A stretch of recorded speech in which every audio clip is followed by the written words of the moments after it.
And welcome everybody to Spiritual Warfare Friday. We're happy to be back here, man. And it's been a long week. Usually the week's been flying by, but it's been a long week. So, it's awesome shows we got going on here. So today's show is Nephilim Giants in the News. So we've done many shows on the Giants, but we never really focused on actual news where the news actually reported about giants. And yes, I'm talking about giant, bones and skeletons. It's not just a couple bones here and there like the, dinosaur bones. They only find fragments and all that. We're talking about full skeletons. We're going to show you tons of news on that.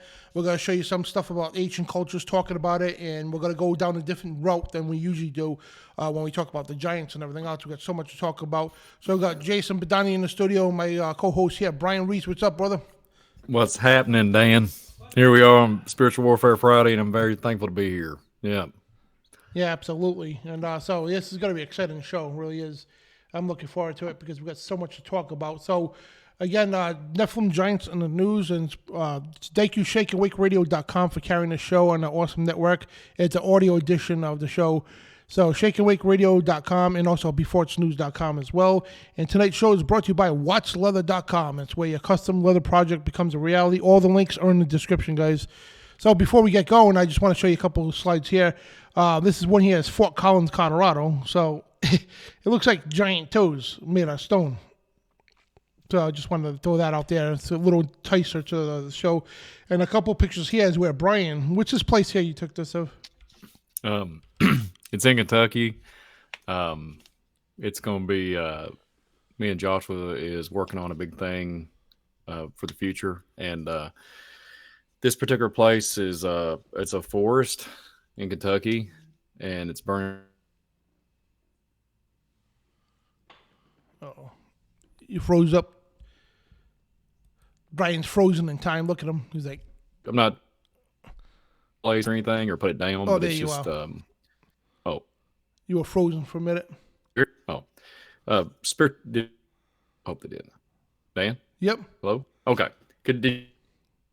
Yeah, freezing up. I'm freezing up? Yeah. That's not good. Yeah. I think you're all set now. Okay. Yeah, anyways, if nobody heard me, I apologize for that. We're having internet issues this evening. So, this place is in Kentucky, and it has a lot of spiritual components to the place. I wouldn't recommend going. And there's all these giant landscape out there in Burnham Forest. It's a very interesting place, spiritually draining place, but I'm not trying to disrespect the land or the people or anybody that come up with it. It's just a very interesting place. And we're documenting it and all that, but it's got a lot of. I wanted to bring this up to the broadcast tonight because it goes along with the Nephilim, the Giants in the News. They put this, so basically they put this in your face, and you can take pictures with it. They have certain names. They have this particular one is a woman, well, a female giant. I thought. Yep, I think something's going on here. Okay. And it's very crazy thing, guys. So yeah, just pray. You know what I'm saying? When we had to do a lot of prayer, and this place just got so many different things that are hidden in plain sight. But this one was a pretty heavy point. The day we went to film, we couldn't even film the whole place. It's so big, and it was insane, Dan. Crazy place, but I couldn't believe that they had the stuff there. Like there's many giants there. Wow, that's crazy. So yeah, guys, wanted to show you those pictures. We're going to be doing shows on that, especially when I go out that way in April. We're going to do a lot of filming out there, me, him, and Joshua. We're going to go to a lot of these these Nephilim places and everything else. So anyway, we're going to go on to Giants and Historical Record. So we got a big article, and it says this guy who wrote this thing did an amazing job. He's got newspaper clippings in there, verses, stuff from ancient cultures. We could do a show off this one thing alone. We got much other stuff to talk about too, but we could literally do a show off this one article that this guy wrote. It's amazing stuff. So actually, before we even go any further, let's start with a prayer. So everybody wants to join us in prayer. And Yeshua Messiah, Jesus, we come to you and ask you to forgive us for our individual sins and trespasses. And Father, we come to you and ask you to protect this broadcast, protect everybody here, and bless us against any and all evil and any attacks, spiritual warfare attacks. And anybody that's going through any discomfort, spiritual, physical problems right now, we ask you to comfort them and heal them, Lord, in your mighty name. And just anoint us all in your precious blood, Jesus. And we love you with all our heart and soul. And we ask you this in your name, amen. Amen. Amen, Dan. Yeah, we... Last week was very interesting, and I know Dan shared a little bit of that on the Wednesday broadcast, and last Friday was interesting up until the way up in the morning of Saturday morning. Me and Dan had some interesting, him living on a different state and everything. We had a lot of spiritual things going on. Oh, yeah. But it was insane. Yeah.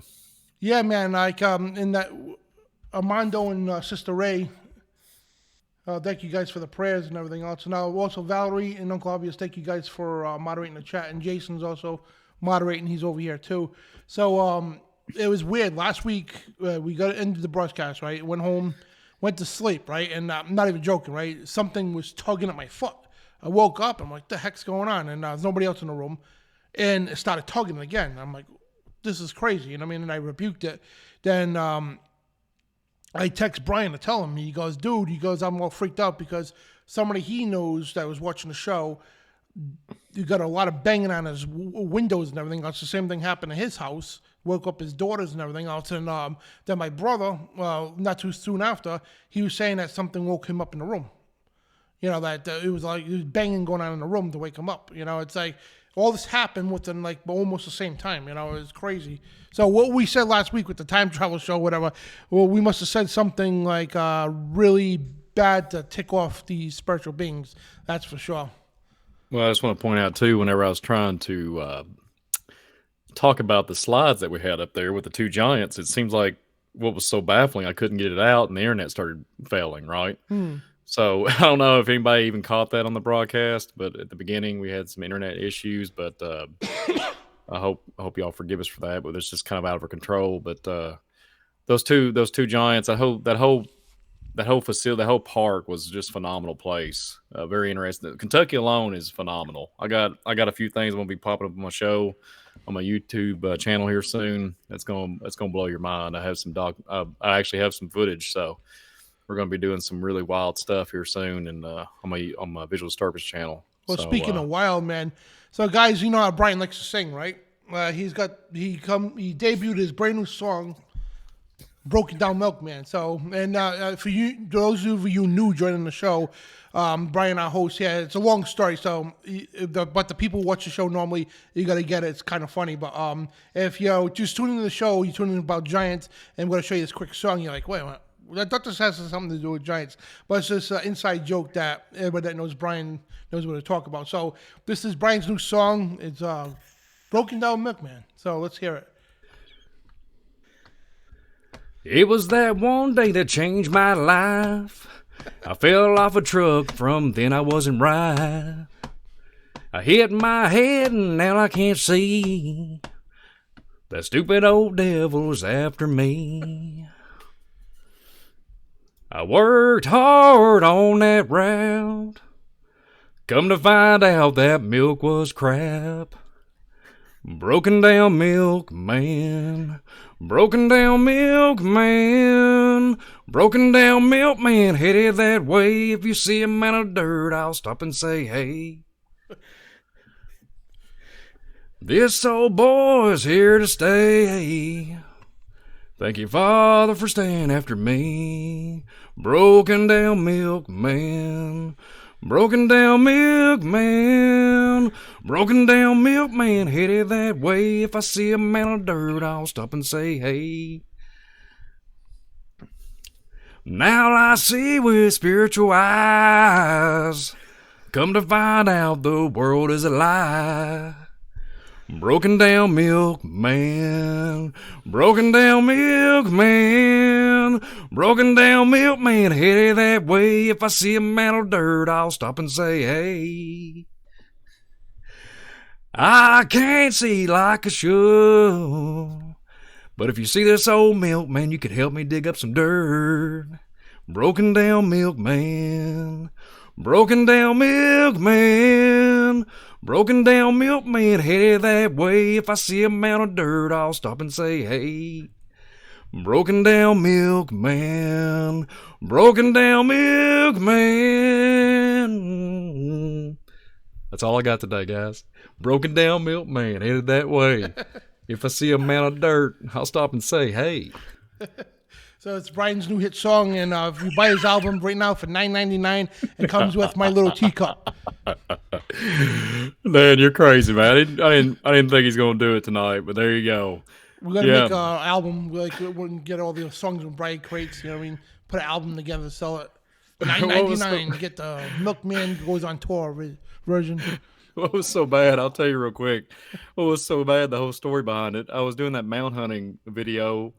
And I was going to present what me and Joshua did when we went to the Angel Mounds. And like 30 seconds before the intro of my show stopped, I was like, man, what am I going to say? What am I going to come up with? And I go, I said, broken down milkman, headed that way. And then all of a sudden I said, if you see a mound of dirt, I'll stop and say, hey. And then the other day, my favorite part of the song is, I work hard for that old route. Come to find out that milk was crap. That's my favorite part. And I said, broken down milkman, broken down milkman. Yeah, Jason's all excited here. Your mic's working now, Jason, if you want to say hi to everybody. Hello, everybody. Yeah, talking to the mic. What's going on? So, guys, if you want to follow Jason's channel and Brian's, if you go to the description at the bottom, so it's easier to find. It's him, Trey, and Jason. And by the way, Trey Harris is going to from CashApp. He's joining us live next week. So I just want to let everybody know that he's coming on the show. So it's going to be pretty cool. So anyway, yeah, funny stuff, man. I tell you. And Thank you, Dave. We got to get an album going for you. But I'm trying to make. I'm gonna revamp some of the lyrics and adjust some of the lines. But Yeah. Thank you all for being so kind and enjoy. I hope y'all enjoy it. Go check it out, Visual Disturbance. So, thank you, Dan, for making me laugh.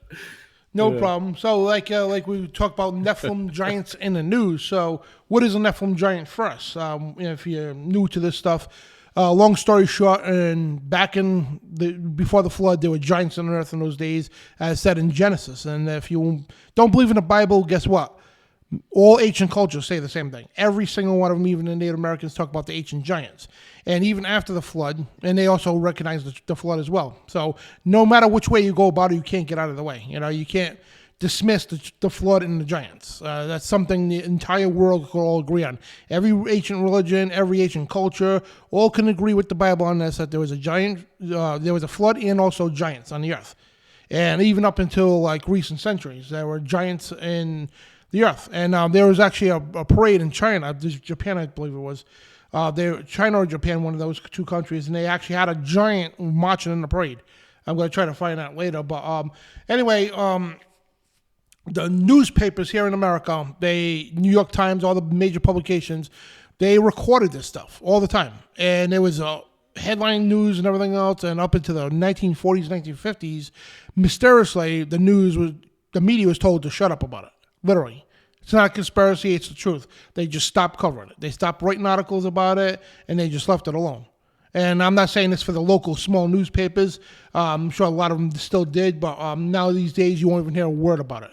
And why is that? Because here in America, you know, our media, Operation Paperclip, when the CIA infiltrated all the mainstream media, newspapers and everything, radio stations, TV, to control what goes out to the public. So this is why you don't hear about this stuff. And when you talk about it, oh, it's all folklore, it's old tales and all that, it's fake. No, it's not fake. People in the Middle East know about these things. Okay, this is common news over there. African countries, all in those remote parts of the world, people know about these things, and it's just common stuff. But in quote unquote civilized countries, North America, most of Europe, and all that, that's just garbage stuff. Because what it does.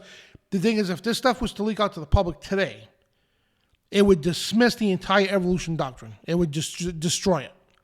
The thing is, there's no proof of evolution. It's all dairies, fake. Actually, it's all dumb stuff. It's all contradictions and gaps and everything else. But this is real stuff. Science is something you could observe and demonstrate. If you could observe something and demonstrate it, that's science. Instead of a bunch of scientists making up a bunch of numbers. 13.3 billion years ago, the universe was created. How do you know that? You wasn't there for that. Dinosaurs roamed the earth millions of years ago. Really? Really? Millions of years ago? You know how much a million years is?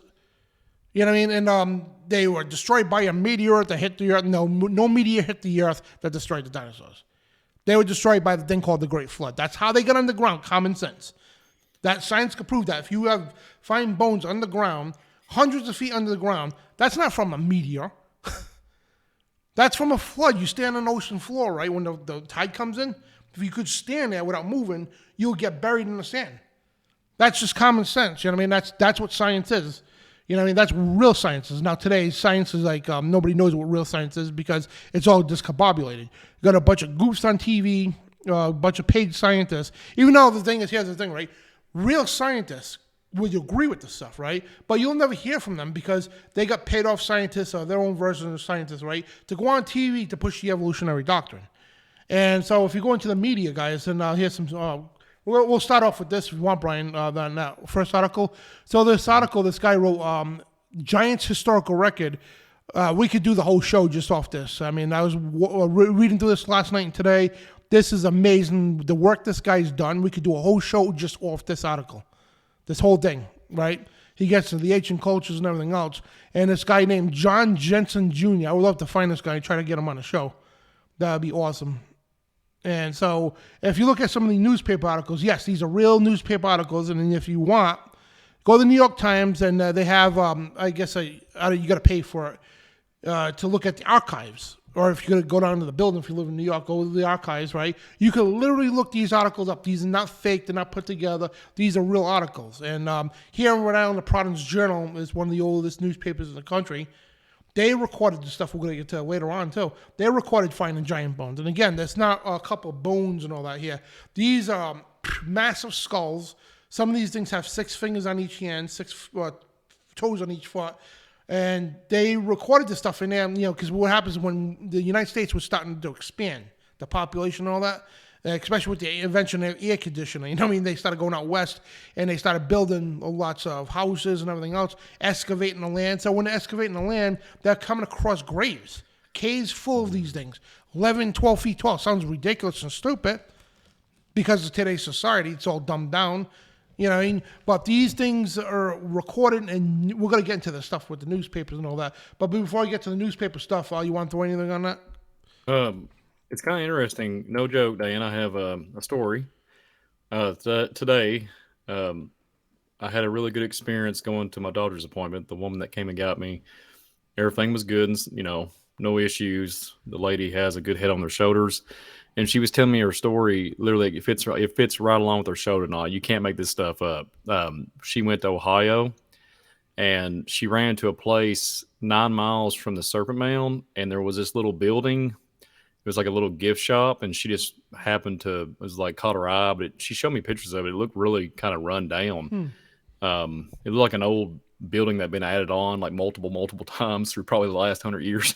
And there was no heat. She walked in, there was no heat in there. It was like ice cold, and she looked over, and there was this little Indian man dressed up in like 5 layers of clothes.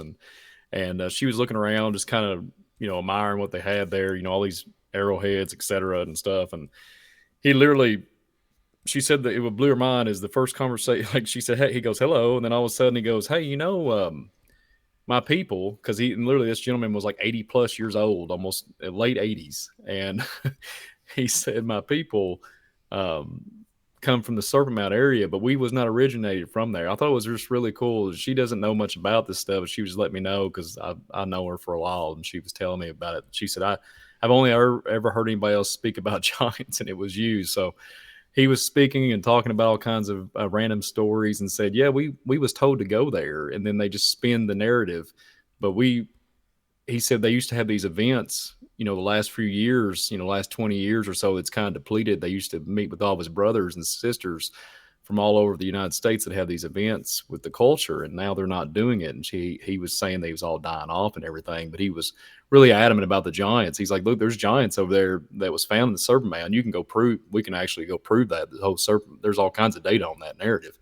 And he was talking about all the, he was talking about a meteorite and all this stuff. And he was like, it's not what the people think it is, and go on this thing and, and talking about all the narrative about, we wasn't there first. It was the giants. And excuse me. And it was just, she was just baffled by it all. And she's like, well, little old me was in the shop and I didn't know he was just going to start spilling out. It's 80-plus-year-old man wanting just to die. He was dying to talk to somebody, and have a conversation piece. And he was really adamant and started talking about giants everywhere. So if I can get a hold of this gentleman, no joke, he's like 80-plus years old. I'd probably like to meet him, an old Indian guy, full-blooded Indian. Wouldn't that be cool to get him on the show, So I'm just saying, Dan, it'd be kind of neat. He's from Ohio, so. And it was 9 miles from the Serpent Mound, so it was right down the street pretty much. And I'm going to try to see if I can get up there and check out the gentleman, see if I can go meet him, But I just want to share that because it literally goes along with the program tonight. So it just kind of baffled me. There's literally locals saying, and old Indian tribe people, full-blooded Indian, saying, look, here's literally, I don't have to show you Google. I don't have to show you the internet. I don't have to show you anything. I literally been going to these gatherings for years and years and years and years. And we talked about these things. Our family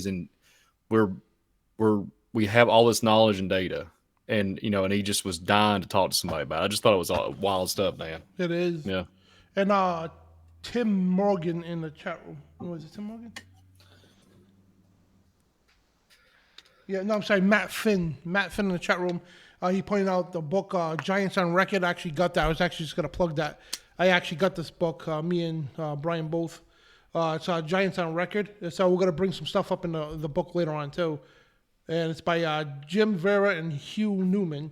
Awesome book, man. And it's like all kinds of information and a lot of articles and everything else from the media that reporting on this stuff. So, so let's get into some of the stuff here. So you got Giant Skull right here, some of the articles here, like I said earlier. These articles we could go through because we just want to show you first in the news. So we want to back everything we say up. So people, and again, if you want to fact check this, go for it. And actually, I encourage you to, because I know there's a lot of naysayers out there. Oh, you guys photoshopped that. Oh, those are fake articles. You get some spin from Snopes.com. Snopes are dopes. All these things. Oh, they didn't really mean giants. They were megalodons. Oh, yeah, because a megalodon could travel halfway across the country, right? And that's how contradicting they are. They're like, those dismissed as megalodons, right? Even though it's a full skeleton attack, right? With the clothes still on it, but yeah. But they'll deny the flood. So how would a megalodon get halfway across the country if there was no flood? Mm-hmm. Yeah. Absolutely. And it's just so contradicting. I debated an evolutionist on that, and he knew he looked dumb. He really did. Because he goes, he pulls up this megalodon bone, right? He goes, what you people are doing is you're simply, see this bone here? It's a megalodon bone. This guy was on History Channel and everything, right? The evolutionist. And so he goes, this bone here is a megalodon bone, and that's what you people are confusing that. I'm like, you're not understanding. I was trying to show the articles. Like, no, they're finding full skeletons. It's not a couple bones.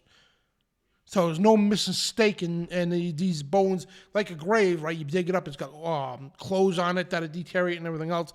Would a megalodons wear clothes back then?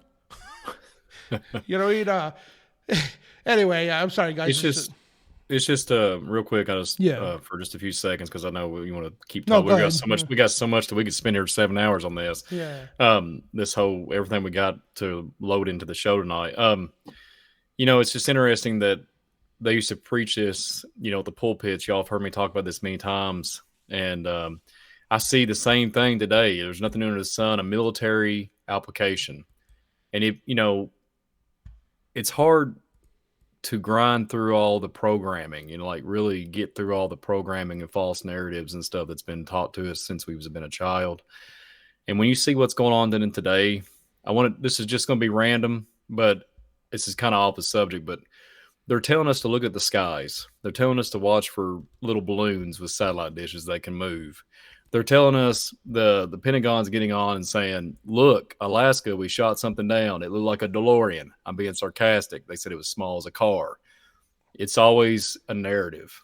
And then what was so baffling when I mentioned in a Facebook post today, Alaska has a black pyramid underground, and the white one, the white one is, I think it's the white one. I've got them mixed up. Either way, one of them is Crimea, and the other one's in Alaska, from what I've looked at and gathered. The point is, the government, everybody's trying to get us to look.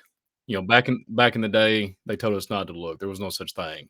Now they're telling us to take pictures, take videos, whatever, and they're trying to defragment us. They're trying. It's just one thing after another. And, that's probably the same thing they did back in the 1800s. We're going to talk about Abraham Lincoln later on in the broadcast. And, when you can find it before the 1900s and the 1800 narrative, and when people was preaching to the rooftops and saying, yeah, we got the Zemazus, the Raphaim, the Nephilim, whatever, the Amorites, and we can talk to the hilltops about it. But now, literally, the churches, these old country churches that's built back in the day, they have a full-blown graveyard in the backyard, and they deny the giants all the way up into the hilltops and says it's the Sethite theory, which is nothing but a joke. I'm sorry. And it is what it is. And they spend it. So guess what? The academia, the whole narrative spins it. And guess what? The data goes missing. It goes sideways. And so thank you. It is the Black Pyramid. I did have it right. The Black Pyramid in Alaska. And the white one from my data is in Crimea. So think about that, where that's at. And those two are communicating with each other. I had it right. I just got tongue tied. But I get so passionate about the giant narrative because people seem to like like Dan was just saying, oh yeah, Dan, you're full of it. There's no such thing. There's no such thing. It's just the devil and Jesus and God. There's nothing else. The angels, the sons of God. That's not what they was talking about. Well, what was they referring to? There was two parties in the Genesis 6 narrative. Let's get real here. What was it? What was it? I don't know if anybody in the broadcast here has had, a child that's 10 foot tall and bulletproof. You know what I mean? It's just a little irritating. But it just gets a little, it's like Dan was saying, they just make up a hypothesis. They just make up something and spin it. Oh yeah. But literally, I'm not tooting my horn here, but I myself can go and say, you see that right there? I have substantial evidence. I can touch it. I have data, 1700s, 1800s, but you just deny it. And see, that's what they've done. And then speaking of a spiritual warfare Friday, that's what they're doing today with the Bible. They're trying to spin it. They're trying to say it's this. They're trying to say it's that. They're trying to get you to conform to the world's narrative and literally go into this whole new realm of thinking. And they're trying to get you detached from the scriptures as much as they can and distract. And in the background, these fallen angels and all these angelic properties are tugging and pulling us and taking us in a spiritual trap, which is not the narrow way of what Christ was talking about. It's broadened way. Like it leads to broadened way of destruction. And it's mind boggling. And you're like, well, there was only 6 foot tall. We're only this certain size. The NBA players they're just specially gifted. Yes, they're very gifted. Okay. I'm not talking about a 6'5" or 6'8" or 7 foot man. We're talking me and Dan. And I'll tell you what, real quick, even if the narrative, even if they see a 5 or 6 foot tall giant, people are like, well, Brian, those are still your height. Or no, the girth, like the thickness of the being. I mean, they was probably 800 pounds. They would take up a whole lineman, the 5 or 6 linemen on an NFL team. Right. And it's like, me and Dan, even Dan is a lot bigger than me, and he can bench press 1,000 pounds. They could took the whole skeleton, probably wrap it around both of us. So even if it's a 6 foot tall being, it's the width. It's the anatomy is a lot larger in the width of it. And people are like, well, that can't be true. Yeah, it is true. The data says it. The elongated skull says it. Machu Picchu says it. All the data, even in the Americas, it's all there. But we forgot. We just given up. We've given up. Well, I'm like that. That's how my body is because I'm not super tall compared to a lot of the wrestlers that's 6'8", 7 feet. Some of them, but a lot of these wrestlers are tall. But I'm wide as them, so I'm like right under 6 feet, 5'11", whatever. And but I'm wide. You know what I mean? I got a big stature to me, so I'm like rounded wide. But there's guys that are taller than me that I weigh more than, have more muscle mass than them. So it's like it it's that short, stumpy type thing, you know, like that. You got even people shorter, like 5'5", but they're stocky and wide, you know. So, but there's people tall who are that too, but most of these tall people, they're just tall and lengthy, and you know, they go about 3 and change. I'm like at 315, I think it is, 320 right now, because I'm doing powerlifting right now. So I'm just like training my body to, you know, for mass and everything, and for power and all that for powerlifting. But yeah, that's how. Like same thing with the Giants. Yeah, like David and Goliath, right? Goliath, yeah, he was one of the, you know, short compared to his brothers, but the thing is, he was just stocky. He was just like massive beef of muscle. That's what he was, you know. So that's what I'm trying to compare this to. So yeah, the Giants and also the Bible says they're men of renown. So men of renown is people with certain abilities, you know, like where the Greek mythology comes in, which is not mythology at all; it's real. Except for they weren't gods like the Greeks thought. You know, in the ancients thought they were gods, but they're not. They're fallen angels and their children. You know, so a lot of these people had, you know, they might have not been giants, but they had special abilities. That's where the Marvel comics come from, the superheroes and all that stuff. So they based that off of ancient stuff. That's where all that stuff comes from. And it's not out of Stan Lee's imagination or Marvel Comics imagination. This is out of real, like, life stuff. From ancient cultures, and they've called, you know, again, of course, I'll call it Greek mythology, whatever the case, but whatever, or folklore, but, and, you know, so that's what we're going at here. It's just crazy, Dan. Like, the reason why I was saying sorry is because, you know, I have people that are around my area where I live, and they would, you know, even if they watch this broadcast, they would just, you know, it doesn't matter. I'm just trying to do what the Lord has me do. I'm just trying to make people aware of what's going on in their surroundings. You know, I just really want to expose these things. And it baffles me. Like, it just baffles me. Yeah. It's just cognitive dissonance on a high order, like on the highest order. And it makes me sad. I pray for these people, but it's just like, you know, like you said, even if you can lift 1,000, like whatever, Dan, like 800 pounds bench, you know, bench press 800 pounds. You drag a big 12-footer out and you throw it out there in the middle of the street up in Rhode Island. They would say that you're getting ready for Dan Bidondi. Oh, we know him. Y'all getting ready for a Hollywood production. You feel me? Yeah. And it wouldn't. Yeah. It just. But anyways, continue on. I'm getting fired up. We're only 35 minutes in. We haven't even talked. We haven't really talked much. We're talking about Milkman, broken down Milkman, and talking about broken down giants and everything else. Oh, those Chinese balloons! I seen one of them had a milk truck on it. Oh yeah. It was floating over Kentucky. Let me tell you something. If y'all ever look up and there's a milk truck flying in the air, there's a gateway opened up. It got swallowed up back in 1950. Project Philadelphia experiments popping off. But anyways, go ahead, Dan. Go ahead. I'm interrupting you. Go ahead, my brother. No, it's all right. So let's get into a couple of these articles, and it's going to be a little hard to read for some of you. But these are the best in this article here, like I said, by John Jensen. He really made these articles look good, you know, because when you look at them, you could barely read them online. But if you go to the archive sites, you could like actually get the real snapshots of them, and you can actually have the papers printed out. That's how, you know, if you want to order a paper, if you go to the New York Times, the archives, you can actually pay, and they'll ship you the papers. Yeah, the same paper that came out back then, of course, in today's paper, but that's. This is real news. So basically, this one here, giant skeletons found. Cave in Mexico gives up bones of ancient race. So, and then you're going to see a common theme in these articles talk about ancient races, giant bones and skeletons and everything else. This was in Boston, Massachusetts, May 3rd.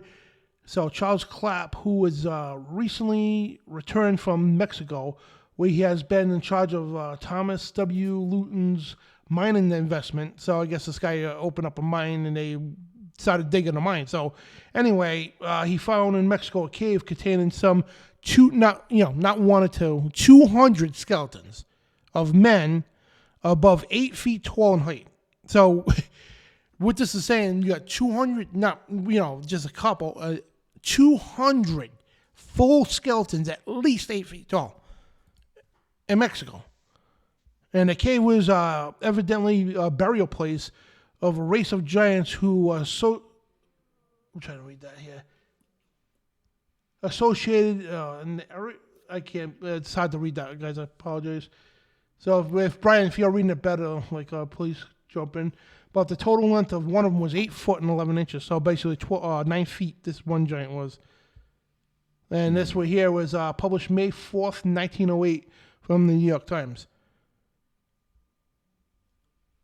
So, could you imagine real that? Quick, yeah, go real ahead. quick, I want to, not to interrupt you, I want to No, make go for sure it. that it's, if I'm reading it correctly on the screen, it's talking about inundated through, is it thou Aztecs, through the Aztecs? Oh, okay. I think is what it says. Yeah, so Aztecian technology is all over, even all over Kentucky, man.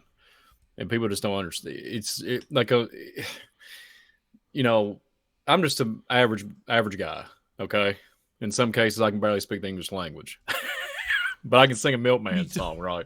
I'm just being sarcastic. But seriously, I was raised in Kentucky, and if I can understand it and look at it, I'm not trying to boast or anything. It's just, if there's Aztec data, if there's anything from Peru down here, if there's anything from Egypt down here, what do we got? Like, what do we got going on? And there's something to it, Dan. It's not, it can't be just a coincidence.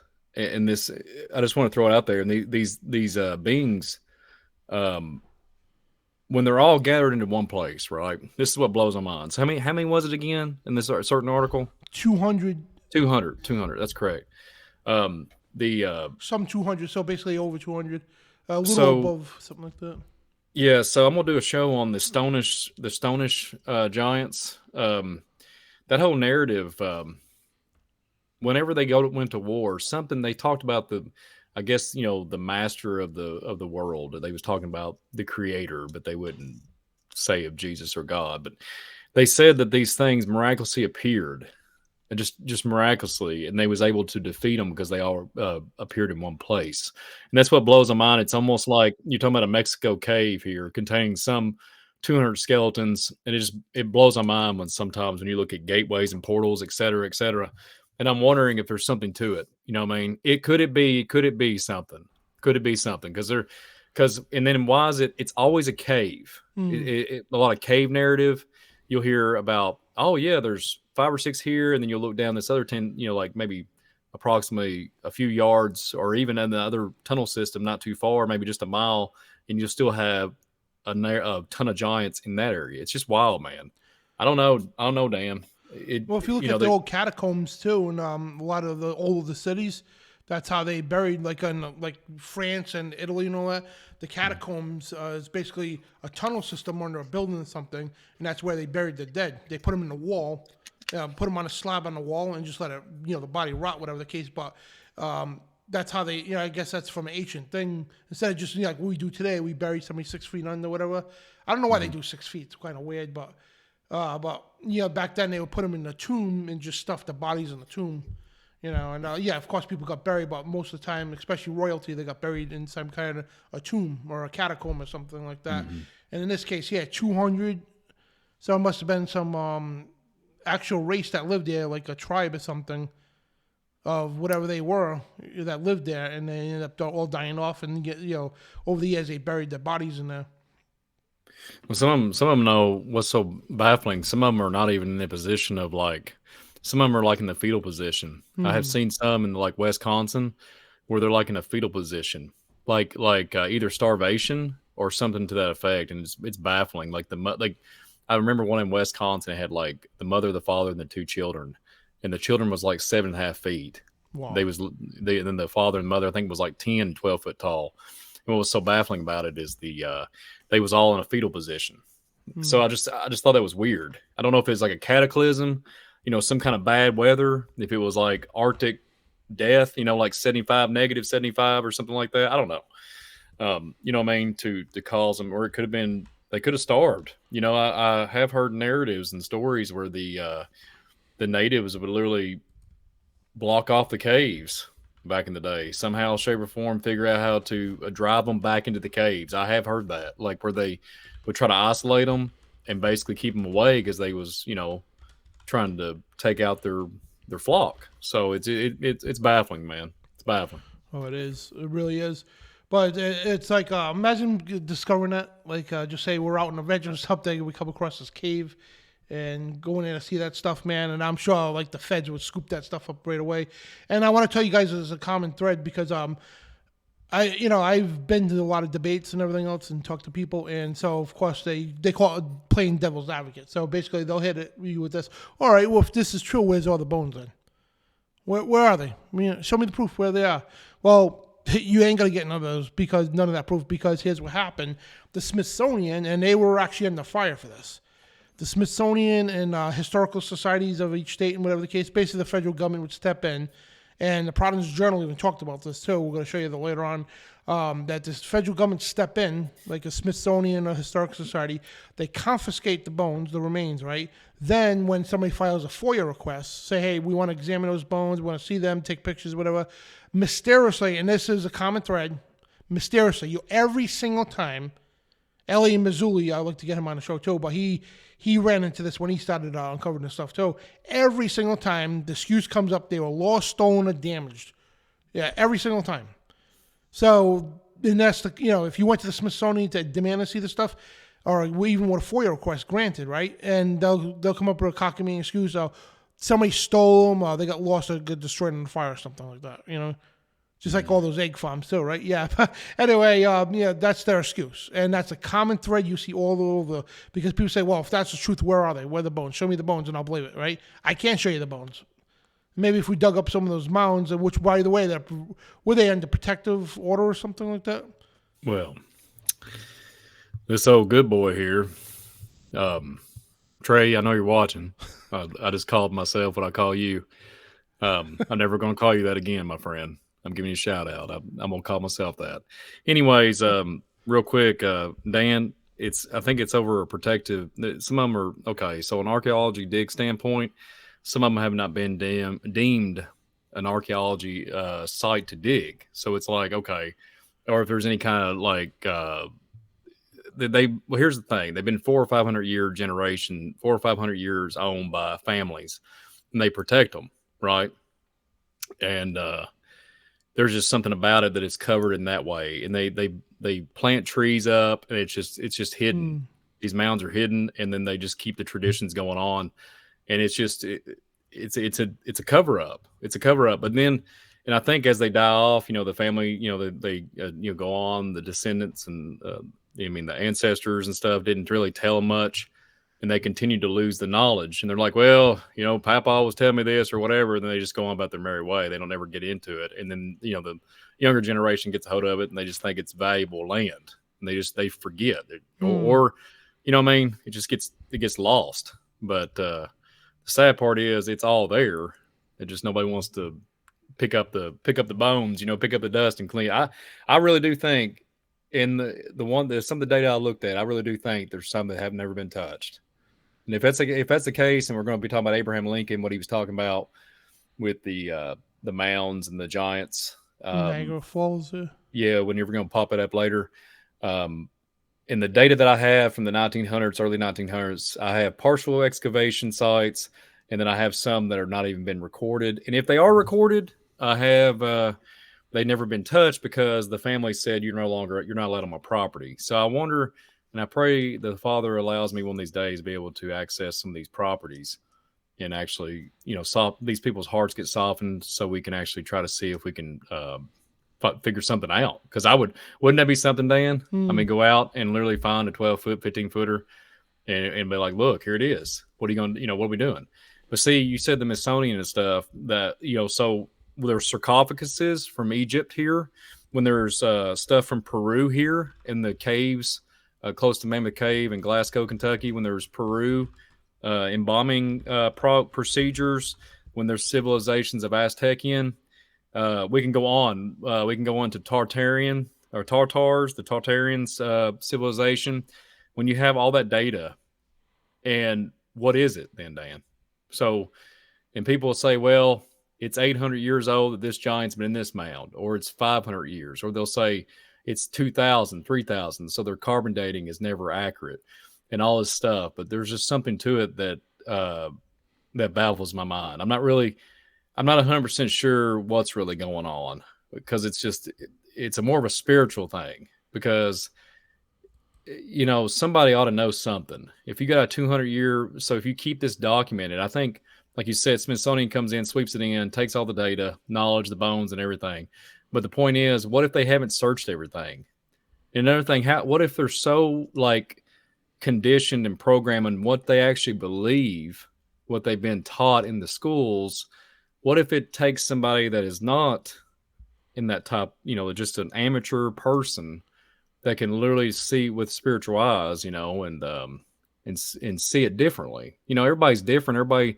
God gives us gifts, and is the problem is if you just nobody gives these people chances because you don't have your PhD in 1, 2, 3s and all these different degrees. But you know what I mean? So they don't give you a chance to prove.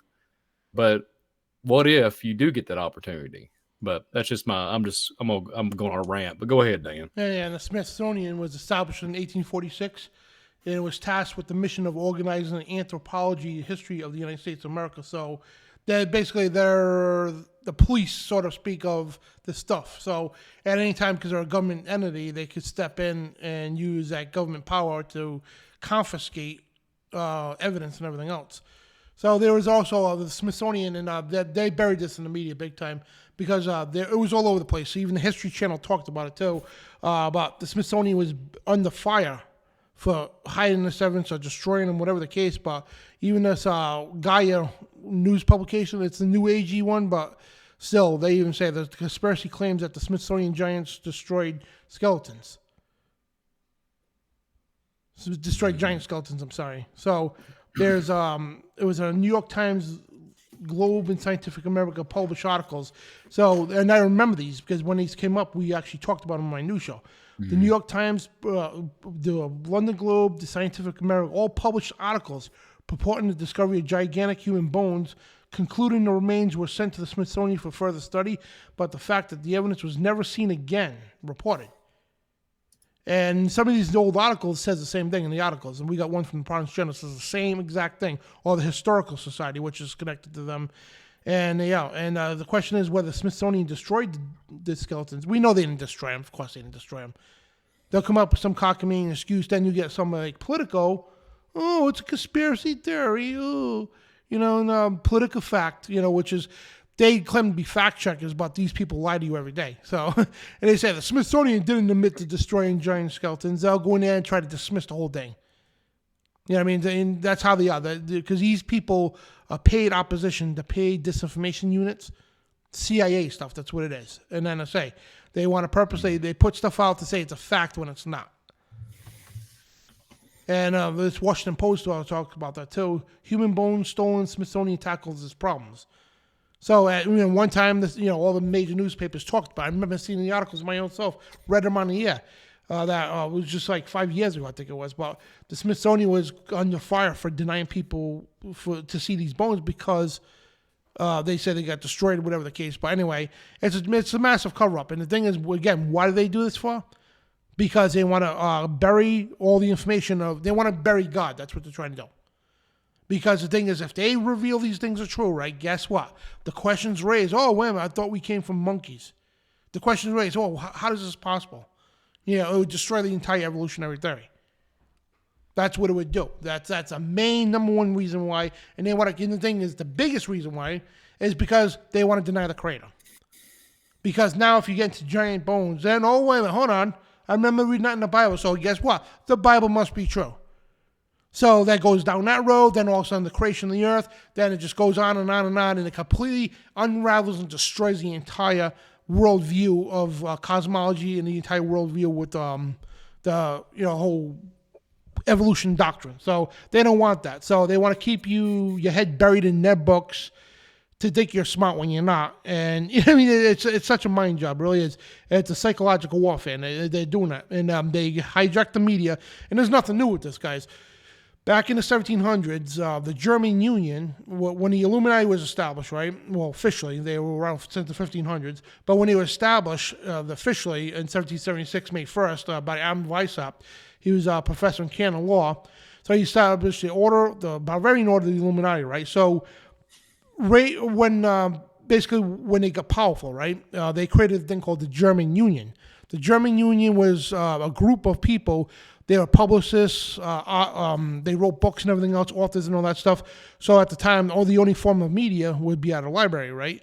And so they would write articles and books and everything else to condition, on a mass scale, the population propaganda. Then, of course, not coincidence, like hundreds of years later, the Nazi Germans, did the same thing with the propaganda infiltrating all the media, right? Then here in America in the 1900s, we had Operation Mockingbird with the CIA that infiltrated all the mainstream media. Paperclip brought them here, the Nazis here. Then they use Operation Mockingbird, to infiltrate all the media to control what goes out to the public. And this is why you don't see articles like this no more. Because they have infiltrated, New York Times. I mean, back then they were honest. There was honest media back then, believe it or not. Before the Mockingbird. Now today, New York Times is fake news. Mm-hmm.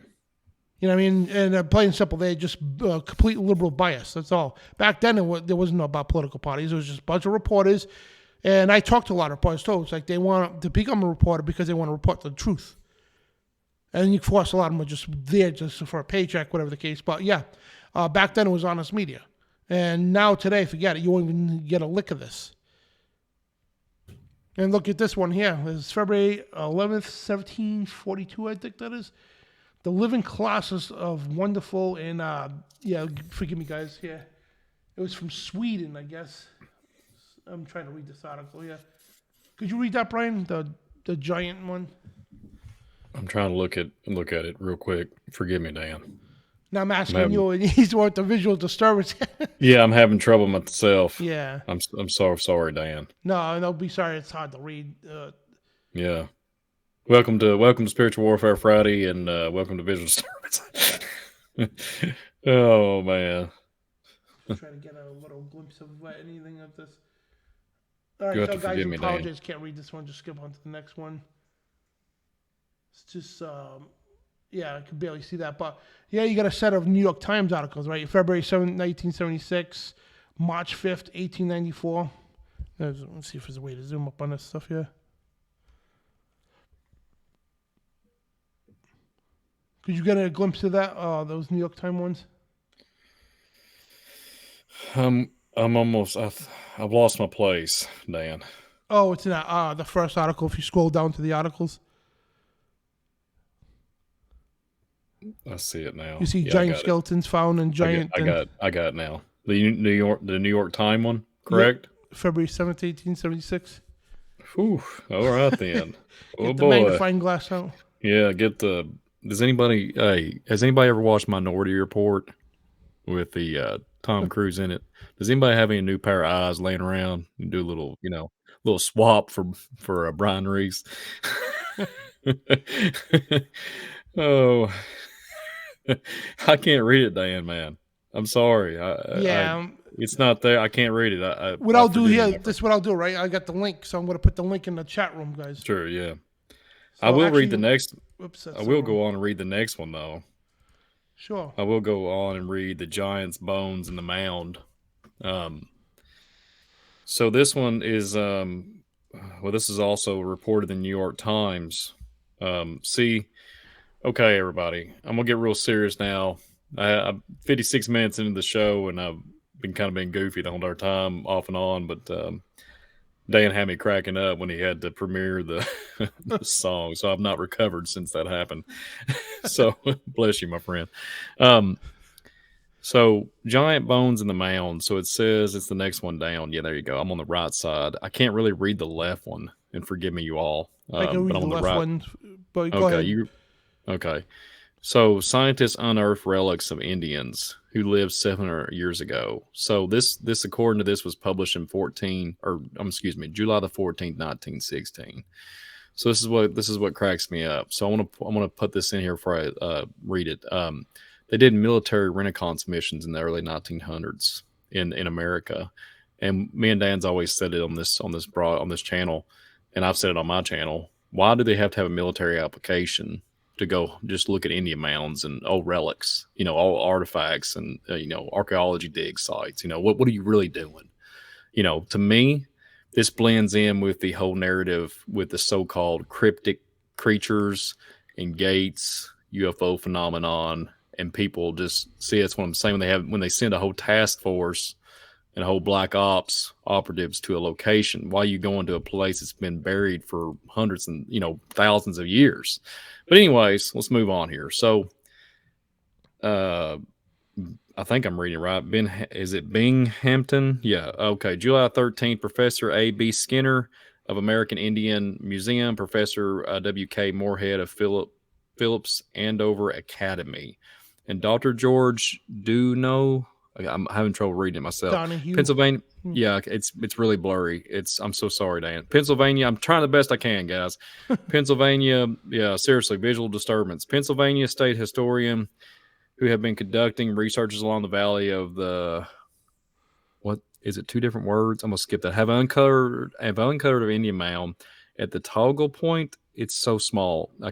I'm so sorry, Dan. On the upper proportion as the Murray's Farm, a short distance from, it's in Pennsylvania, I think, which promises rich additions to Indian lore. So in the mound uncovered were found the bones of 68 men. 68 men, which are believed to have been buried 700 years ago. The average height of these men was 7 feet, while many were much taller. Further evidence of their gigantic size, which you'll hear all the time when you see prehistoric man narrative or anything tremendous stature, they try to blend it and spin it. They try to just go ahead and say, well, this is just, tall man. No, we're literally talking about giants.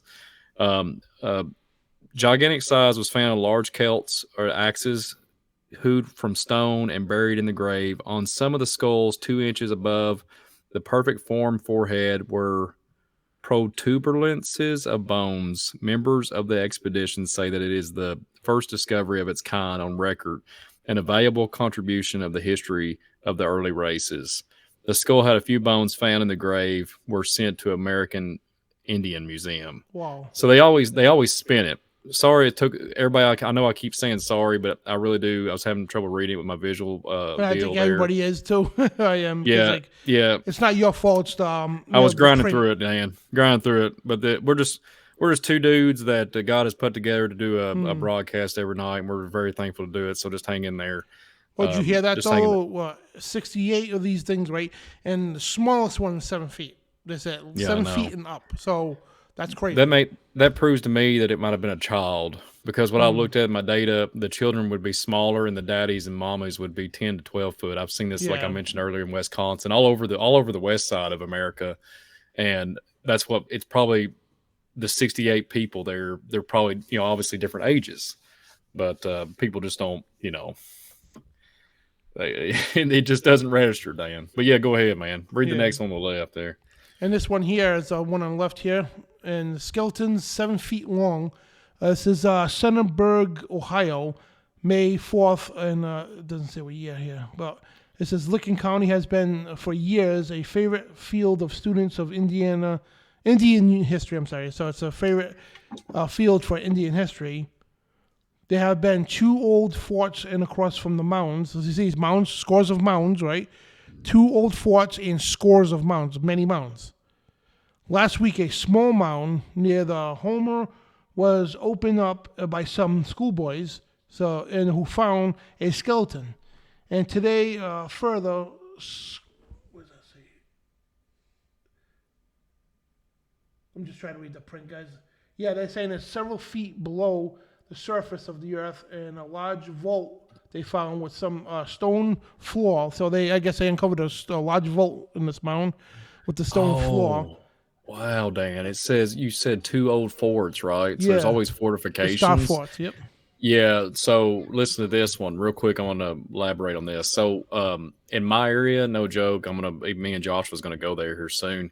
There's an area that they literally would take the bones of the giant stature, tremendous stature, whenever they put it in academia books and literature, these beings would literally go to war with the Indians. The Indians, I've talked about this on the channel before, the Indians would literally go to this slope, and they had a military vantage point in this fort that they built, and they would literally javelin, any kind of kniving or whatever, arrows, and literally take out the Indian people and literally grind it. I have the literature on it. I don't have it in front of me right now, but They would literally grind up their bodies and plaster it with some type of other, I think it was phosphorus and some type of other material that they lime and some other kind of material from the earth, and lather it on the side of the walls and reinforce it with the bones of the people. So that's what I wanted to bring that up, because that article there from Ohio, that really resonated with me when you start. And I was like thinking the fortification, and you was talking about the what was the ground underneath was it around the mound or underneath the mound? Was there a concrete slab, right? Well, they Something said it was like that. in here under the mound. The kids opened up the mound, and there was a stone, a vault. I'm sorry, a large vault with a stone floor and a bark covering. And we found 4 huge skeletons, 3 being over 7 feet in length, and the other 8 feet. So here's the thing, too, guys. You gotta imagine, right? If the skeleton is 7 feet, right, you gotta add the flesh to it. That's gonna be much near maybe 7.5 to 8 feet, right?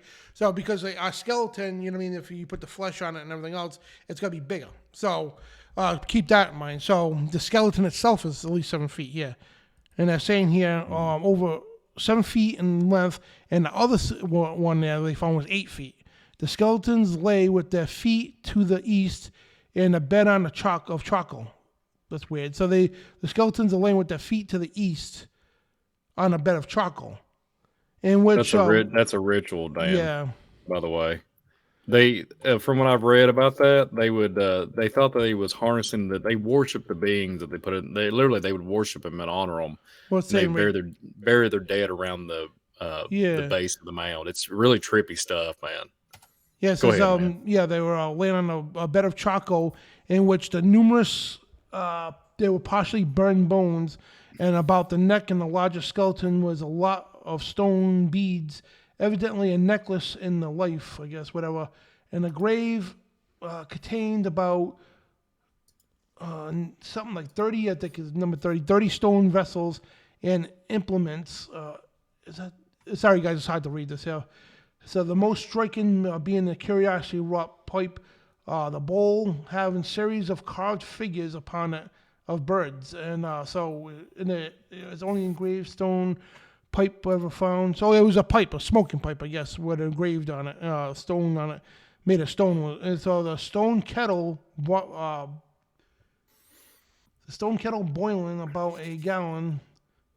So they found they found artifacts with this. So an arrowhead, stone hatchets, and a stone knife they made too. I guess they were found there. So all the stuff was found in that cavern. And the knife is a peculiar shape. The knife was a peculiar shape with a curved blade and a wooden handle. And the students of Indiana archaeology claim it is the most valuable find ever made in basically the most valuable find they ever seen. So 4 skeletons, they were 7 feet, and the other one was 8. And they found all these stone tools and everything else and weapons. So that's crazy, man. And the thing is, like, I don't even know what this was, but it just shows you out there that's they're still out there. And of course, they're everywhere. And I'm not suggesting people go dig these up. I mean, off the record, I mean, tell you the truth. If we like me and my brother here, if we found one, we got shovels with us, we're digging it up. We're playing simple. We're digging it up, and we're gonna because for the fact to uncover this stuff to show the public. Because if this stuff was to get out to the public, man, it could wake a lot of people up, and we'll probably be in a little bit of trouble for doing that. But hey, whatever. I wouldn't mind strapping the giant skull to my roof. Yeah, strap a giant skull to your roof. Imagine driving down the street with that. The heck is that? Don't think it's fake. Yeah, we'll yeah, I don't even want to comment on that, but yeah, I could imagine when you come down there and head this way, we can film it as the Black Ops roll up, Dan. Spiritual Warfare Friday, we'll do it in the middle of the night. The next one down, you should be able to read, Brian. It's pretty. So that's 2 very tall skeletons. Looks like one is 11 feet 3 inches. The one right under there. Oh, okay. 2 very tall skeletons. Okay. Yeah. From the Harrisburg Telegraph, and it's Pennsylvania, I'm assuming, if I'm reading that correctly. Yep. The following was copied verbatim from note made in the Pocket Almanac by the late Judge Atlee On the 24th of May of 1708. So just think about the date. Being a Hanover, New York, or no, excuse me, York County, Pennsylvania, in the company with Chief Justice McKean, Judge Bryan, Mr. Byrd, and others on the way of the Franklin, and take a view in the town, the company of Mr. McAllister, and several other respectable inhabitants. We went to Mr. Neece's, a tan yard, where we were shown a place near the Curring House, from whence in digging to the sink, a tan vat, some years ago, were taken 2 skeletons of human bodies. They lay close beside each other and measured about 11 feet and 8 inches in length. The bones were entire in their entirety, basically, but on being taken up and exposed in the air, present crumbled and fell into pieces. Interesting. I wonder if that's true. Mr. McAllister and some others mentioned that many others had seen them, and Mr. McAllister, who is a tall man. It's always weird. Now listen to this. About 6 feet 4 inches high, mentioned that the principal bone of the leg of one of them, being placed by the side of the leg, reached from his ankle and considerably way up to his thigh, pointing a small distance below the hip bone. You know, Dan, no joke, the same narrative. What so blows my mind, there's a gentleman that's mentioned in some early 1900 books. He was also 6'4". They have to that's what baffles my mind right now. I'm reading this, and he says it's 6'4" inches. And then in that particular narrative, back in my hometown and stuff, 6'4" was a pretty gigantic man even back then. But the problem was the skeleton that they found was in the graves. It was an an ancient giant cemetery where they took the 6'4", the 6'4" gentleman took the skull and put it over the flesh and all of that character. So it's just wild stuff, man. So that's why I just want to make a point. It's kind of strange that this is published in August of 1880. New York Times. Mm-hmm. Wow. 5 years before Doc Brown went back to Back to the Future. Yeah, that's what that was today, Dan. Remember, I was making a smart aleck remark about the Alaska. That was Doc and his DeLorean floating over the Alaska airspace, y'all. So I'm being a goof here, but yeah, you have to take this stuff. This stuff is pretty serious. But see what's so baffling. One other thing too. So here we are looking at it. I've noticed the newspaper articles are starting to deteriorate. Literally, I'm being sarcastic here, but they're deteriorating off the internet, meaning they're just getting vaporized, like zipped out. But here's the thing. What I found out, they're still in vaults in your local communities. You can still go find them. They're just having a hard time. You know, people they lose their memory. People don't understand this, that how much this means to, the historical narrative is getting brushed under the rug. And then they're setting up a whole new narrative for the reality of what we live in. So, they're taking away the script biblical narrative. They're just saying that stuff doesn't exist anymore. But like, you can go to your local community and go to the courthouse, libraries, whatever, that they collect archives, and you can find this stuff on all kinds of, but you can't, for some reason, it's starting to die off on the internet. It's weird, man. Go ahead, Dan. Yeah, you're right. And so going through the articles here, so two more here. So I'm gonna this first one is a little blurry to read. So basically, this one's saying that a giant skeleton, it was discovered in Williams County in Ohio State, I think that says here, and the human bones frequently, I just try to read through there and try to get the height of this one. Large and characteristic bones, and let's try to read through here. The skeleton was found about 6 feet beneath the surface of the earth and embedded in I can't pronounce that. Stratum of the hardest kind of city.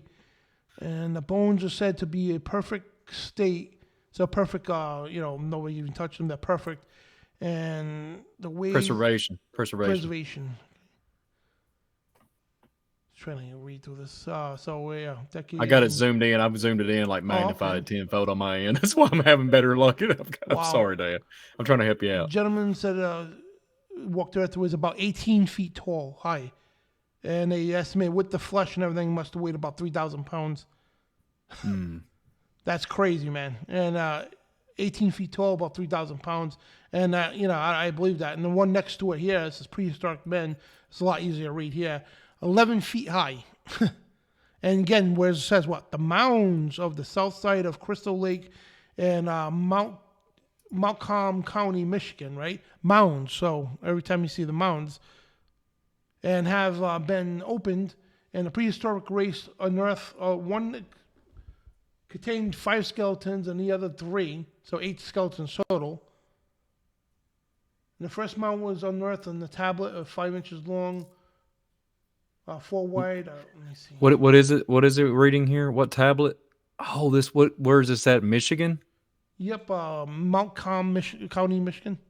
I know I have it archived somewhere. I know what this tablet is. Yeah. So continue on. I didn't mean to interrupt you. I want to make sure that so this characters found upon the tablet were also prominent upon the casket. Upon opening the casket, a copper coin was revealed together with several stone types, with which the inscription or marks upon the tablet and the casket had evidently been made. So, okay, I'm trying to remember the name of this one. I didn't mean to interrupt you, Dan. Go ahead. Because if you can see it better than me, I'm trying to remember. Okay, so you mentioned meteorites earlier because you was just talking about all kinds of spins, how you spin everything in their world and their reality. And I done a show recently about this, meteorite and asteroids coming out of nowhere and stuff, and this astronomical level, astronomers, and how they have all these high advanced $1 billion of pieces of equipment, the telescopes. But this is one of those examples. So, prehistoric man, you have giant narrative all over it, and you have mounds all over it. You have tablets all over. So these tablets, so we're talking about Michigan. There's tablets in different states all around, Michigan, Indiana, Ohio, Kentucky, and Virginia. And they have these tablets, and they're sandstone tablets. Some of them, Ohio is one of them. It's called Cincinnati tablet. They have the Wilmington tablet. I'm trying to remember the one that's in Michigan, what they're referring to here. So what's weird about it, Dan, no joke, they'll have a concordance. I think I've mentioned this on our Spiritual Warfare Friday before, and I mentioned on my channel. They'll have a concordance of longitude, latitude, and they say it's a den. But the thing is, what's baffling me, the tablet was found in close to our area where I live, and it had a sarcophagus, like a sarcophagus that could have been Egyptian, is what they got written on record. So if it's Egyptian with the tablet, and the tablet matches up with these other tablets, what do we got here? And then they correspond with longitude, latitude, and they talk about comets and how they can strategically lay them, and they can pinpoint like the mapping of how they found everything on a above view level, Dan. So how's that even possible? So like we have to have a multi-billion-dollar telescope that reaches so far into the black hole abyss, right, and above into the so-called space. But the Indians, the so-called, the so-called narrative of what they're spinning here, in the NASA and all that. But then in this narrative, they have the ability. These tablets would have literally archaeology and on astronomy. They could, or astronomical for an astronomer. That's questioning all reality, what we're living in. How did the Indians know how to carve into these tablets, and then pinpoint longitude, latitude to have archaeology digs? And they literally will say that when you look at it, they'll say, yeah, we've been able to translate the tablets in modern day, and they'll be like, we found all these artifacts based off the tablet. So it's just baffling. I'm just baffled by this article. But go ahead, Dan. I didn't mean to interrupt you, man. Yeah, man. And it says the measurements here. I just lost my place here. All right. So the largest skeleton was skeleton, right? Largest skeleton was 5 feet 5 inches. A skeleton, so that's crazy, man. I'm sorry, it's just hard to read this method. The largest skeleton was 5 feet 5 inches. This is like earlier up. Huh? Oh, my bad. It's hard for me to read this. I'm sorry. No. You read it okay. That's where you. I was just going to I was going to mention earlier. It was kind of ironic. I brought up. Remember how there'd be smaller in height, like your height, like our height, giants, but they would be they'd be larger than a milk truck. in the width. You get what I'm saying? So yeah, just white.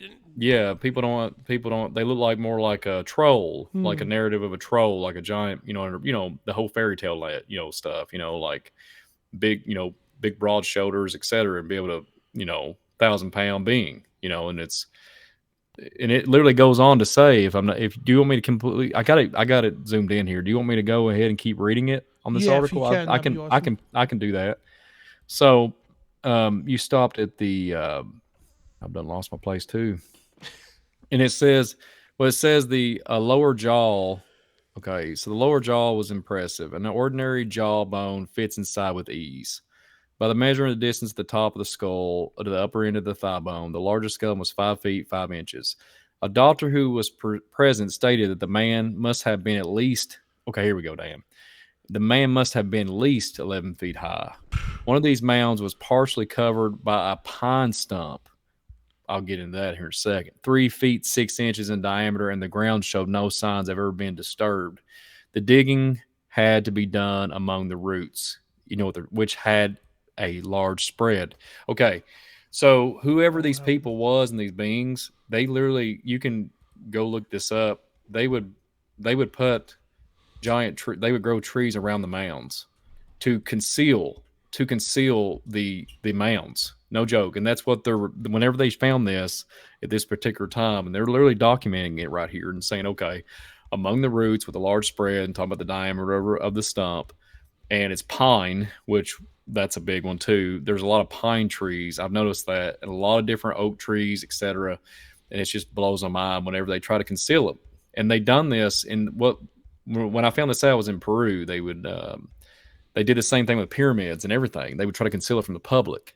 So whenever this happened, and whoever planted the trees, or God himself, in some cases, put the trees up and allow the roots to grow, and over time, I mean, seriously, God can do anything.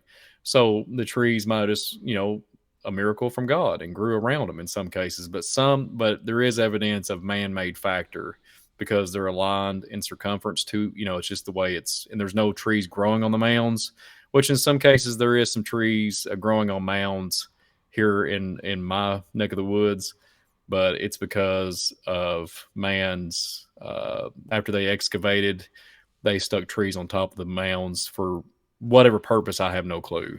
I think they are trying to conceal it, and they don't have the heart to bulldoze it, so they just put a bunch of trees up, Dan. So go ahead, my friend. Yeah, and this next one here is 12-foot human. This is in Canada. A 12-foot human body unearthed. So this was by actually a police officer, a patrolman, made this startling discovery while working in his garden. So I guess the legs itself is over here. It says the legs are great length, measuring approximately 6 feet. So if the legs itself are 6 feet, could you imagine what the rest of this is? And from the thigh to the sole of the huge feet, even the fingernails are still in place, and the ribs are bones plainly discriminable through this, what does that say? Tightly drawn parchment-like skin, and the features are well preserved, and the nose is small and rather broad, and protruding from the mouth are the large teeth, and the hair is on his head is black, is rather like a sont, and among these reviewed a body or utterly had been excavated by the afternoon. So yeah, he said the leg bones alone were 6 feet. So yeah, this thing had to be good 12 feet tall. I mean, I imagine, right? If the legs are 6 feet, that's massive. Yeah. Well, it's interesting. The last part that you couldn't read, I can barely read it myself, if I'm not mistaken. It talks about, as yet, no theory is offered to account either for the size of the body or for the location where it was found. That's weird. That's toward the end. That's at the last sentence of the. They probably did that so people don't go digging up this guy's yacht or something. Exactly. Just to keep it. Yeah. Keep the fire from getting out. Kind of maintain like his whole yard's dug up. Yeah. Yeah, it's nuts, man. It is nuts, Dan. And this other one here, a giant unearthed at Bowling Green, measures 9 feet in length. So a skeleton of a prehistoric giant was exhumed near Bowling Green. I don't know where that is, but anyway, yesterday of colored labor.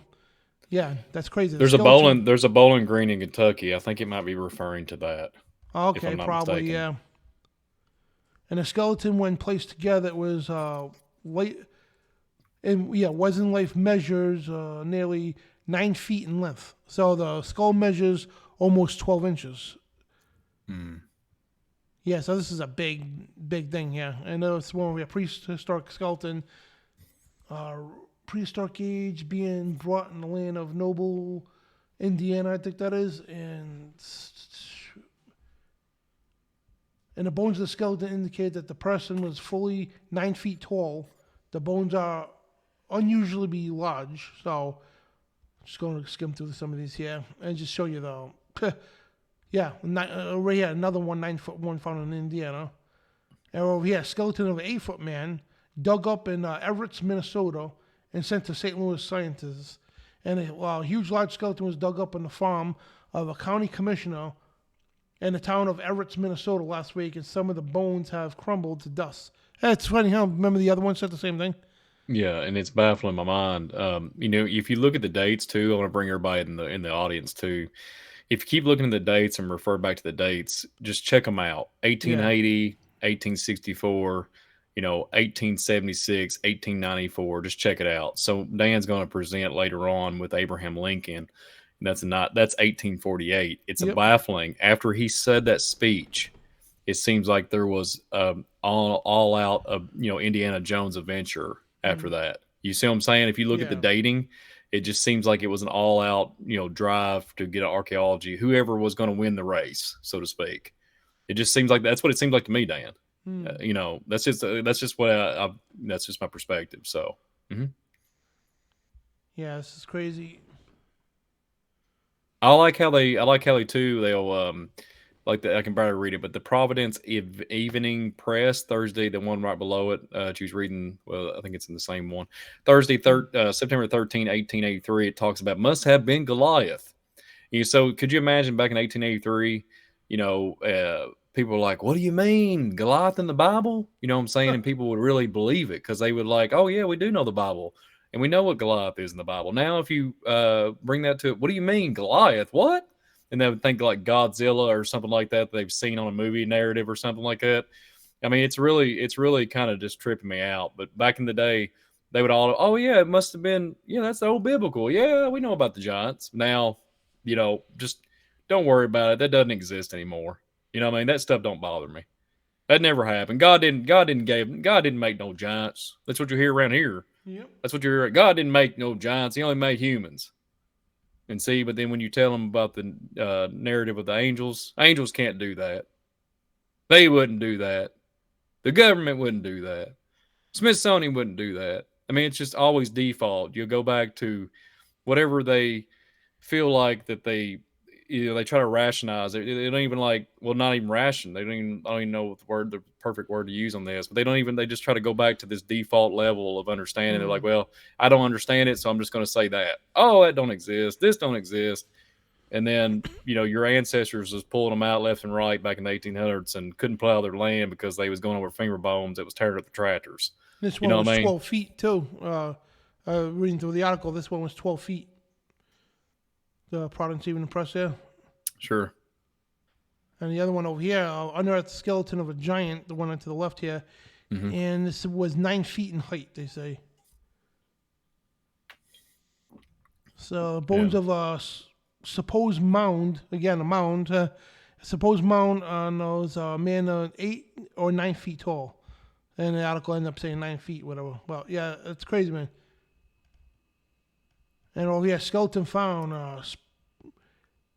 Oakland, California, December 3rd, and I can't read that date, the rest of it there. But a skeleton believed that the Indian chief discovered by a working man on guard and digging gravel, whatever the case, and about half a mile down, whatever the case. Let me just get to the point. Declares a form at the point. And it's evident that the skeleton of that man is at least 8 feet tall. So another 8 foot found in California. Over to the right here, giant skeleton unearthed, prehistoric graveyard discovered on Indiana farm. So it'd be funny if it's John's house. Yeah. It'd be funny, but Well, no, well, send the press, yeah.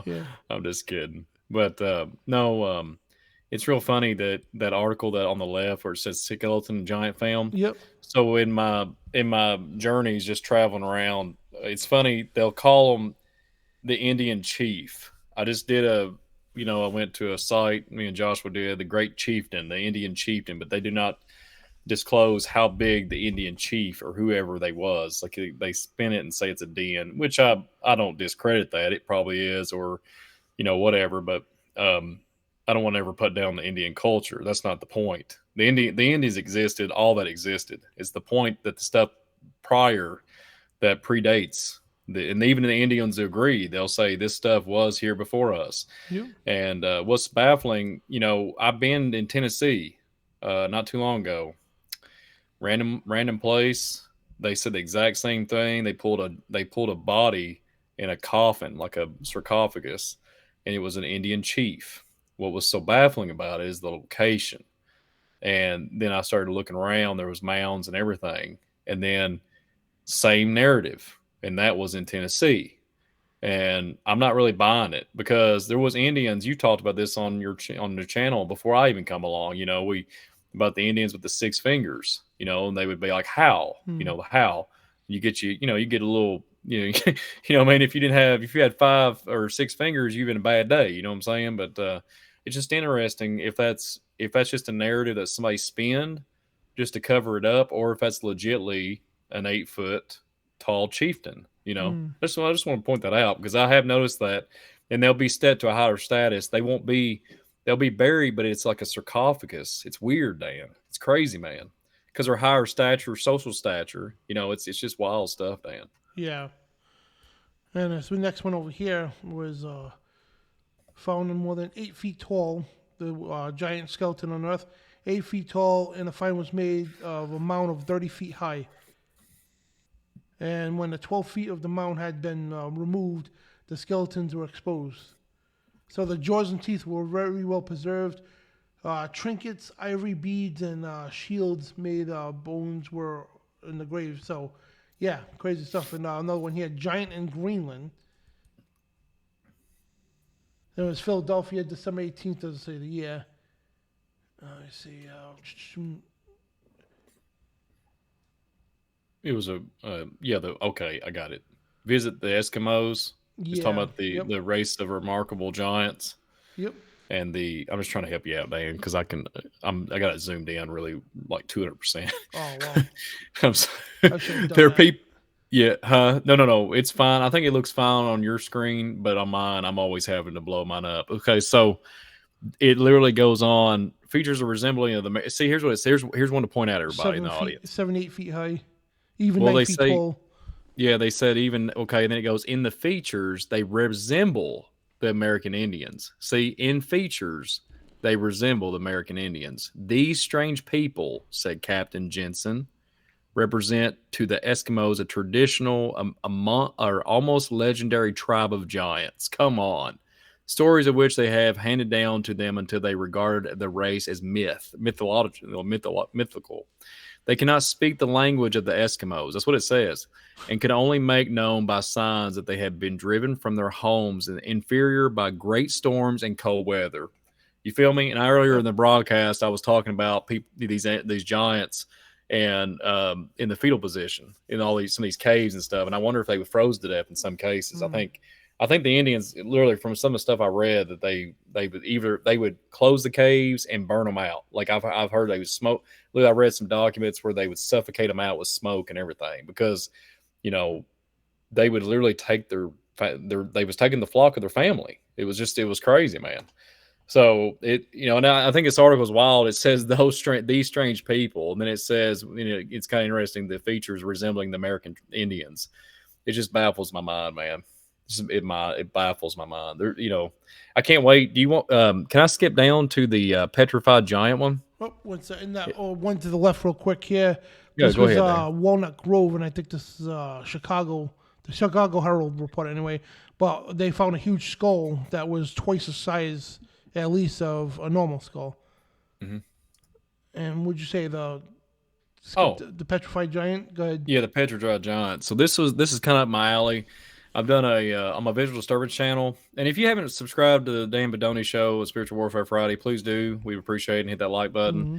And then also, if you don't mind, to hit the subscribe button for Visual Disturbance, I really would appreciate that. And also, but I did a go ahead, Dan. I'm sorry. We like to only mention it once, but we do got a donation page, guys. And it's in the chat room. It says donate to help support our ministry. And it supports any kind of card. It doesn't matter what you have, like an ATM, debit, whatever, credit card. It supports anything. So any donation to this ministry is great because it helps pay for the streaming service when we do our Rumble shows, helps pay for the rent here at the studio and the equipment that both of us need and everything else. So it goes a long way. And best thing to do for us is pray for us. Beyond anything is prayers. So we just wanted to make mention of that, and sorry, Brian. No, you're fine, Dan.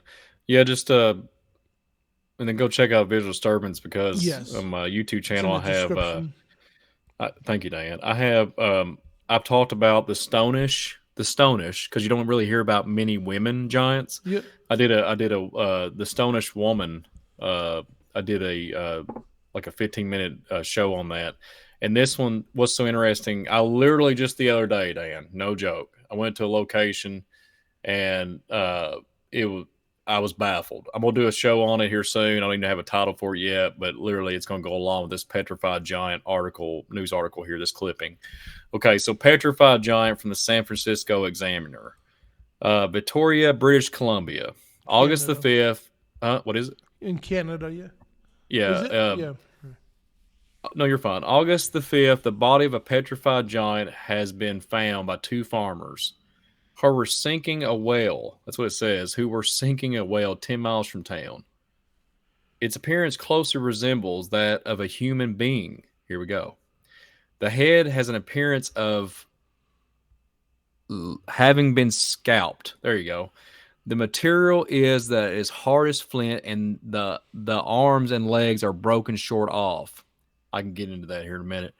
The veins, I think it's the veins. The veins and the ribs are plainly traced.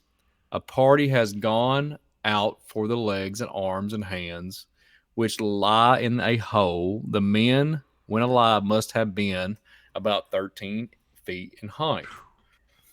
So Sounds get like this, the Dan. Native Americans had a little battle with this giant there.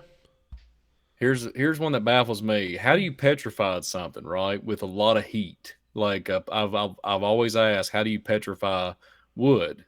And there's all kinds of explanations. I've heard all kinds of stuff, many theories, many legit scientific analysis. I get it. There's petrified wood, petrified, all kinds of stuff. Petrified people, everything. So I think your video is going petrified petrified. giants about broken leg, huh? I think your video was just going petrified because you were like frozen. Oh, did I freeze up? You know what? Every time I talk, it seems like I get real serious. But if I'm laughing during the broadcast and cutting up, it's fine. But if I get real serious on here, it shuts off. But anyways, could you hear me, the audio at least? Yep. Okay, good. Just don't worry about the visual camera disturbance. Just keep listening. So it's interesting. The petrified giant was found here by these two farmers, right? And then when I've looked and found some of the data around my area, they'll have their head severed, or they'll have like javelins, and they'll have arrowheads stuck in them when they laid them into because they had a hard time. Here's where I'm at. They had a hard time getting the giant down. So on this narrative of the petrified giant, here's what I'm gonna throw a theory of mine out. I've looked, and you'll hear about a comet narrative. I'm going to talk about this a little bit on Visual Disturbance. Well, I'm actually a lot, but you'll hear about comets. You'll hear this folklore that the great comets came out of the sky and it caused a great heat, and it caused the giants, because of their sins, to be petrified. I'm just going to leave it there because I'm going to talk more about it on my Visual Disturbance channel. But this one baffles me because it's published in August the 17th of 1885. And it's just mind-boggling to me. I just want your take on it. But I want to hear what you have to say, but it just blows my mind, Dan. So yeah, man. It's crazy. It's just crazy stuff. They said it's about 4,000 years old, they think. Mm-hmm. Oh no, that's the one above it. I'm sorry. So, Oh, yeah, that's crazy. And right above it, 9-foot skeleton. They think it's about in Pittsburgh, Pennsylvania. I think, and about 4,000 years old. They think it is. One next to it, yeah. Skeleton about over 8 feet tall. This one here. I don't know where that was, but oh yeah, you're just seeing it like over and over again. Bones of the ancient giants there. Amazing discovery in Oregon is one of the greatest interests of anthropologists.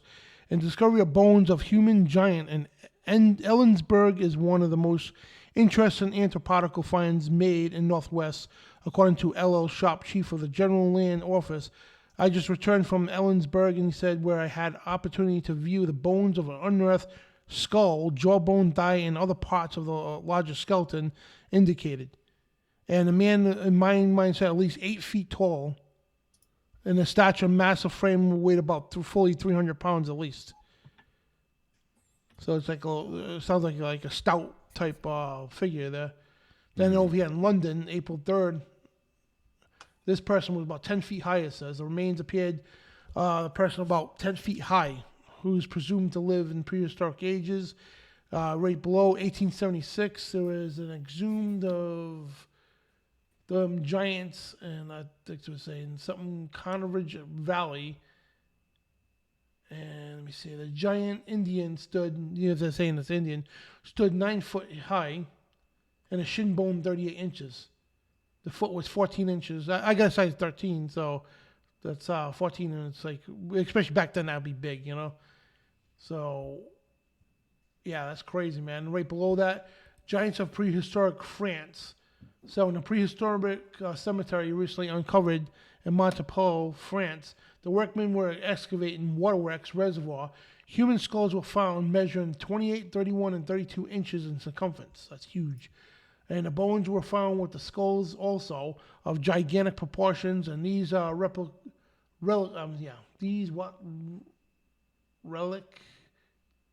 I think that says, were the relics were found in Paris Academy, and they learned it's located about from where it belonged to. So basically, they're saying these skeletons were between 10 and 15 feet in height.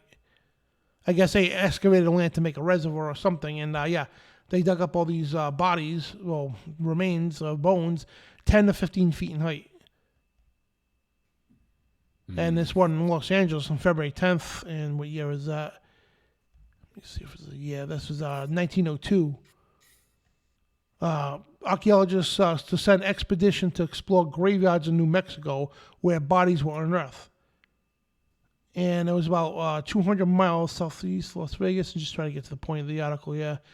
And the frame was like, so basically right here, shallow excavations and the bones of a frame that could not have been at least 12 feet high in length.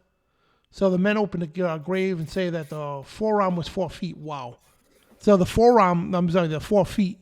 Yeah, his forearm, okay, forearm was 4 feet long. That's huge. And I guess it talks about skeletons were found, and the giants were found here, and I suppose, I'm just trying to skim through that, guys, sorry. You talking about the cave in Mexico? Yeah, giant skeletons found in New Mexico. So we already seen the one in Mexico, right? And this one here is in New Mexico. So literally right over the border. And back then, New Mexico, actually before that, before this country was founded, that was part of Mexico. That's why they call it New Mexico, because it became part of the United States territory, so they called it New Mexico. That's what they named the state. But yeah, the first one was Mexico, and this one's in New Mexico. So these were 12 feet people, at least. Just like matches the other article too, because remember the cave with the 200? Yeah. They were at least 11 feet and higher, and these guys are 12 feet. So that's right about, the same thing. Checked out in South Africa, though. Berkeley, California. South Africa has unearthed bones of another ape man, and they call it ape man. And they said it must have stood of 9 feet tall. That's a big ape for 9 feet. It's crazy, but yeah, they unearthed remains of 9 feet tall. And giant skeleton. This is a cave in Mexico. We already talked about that. And I can't read that one. And so, yeah, there's other articles if you want to. Is this the same one? Or is it different ones? I think there were some duplicates on there, Dan.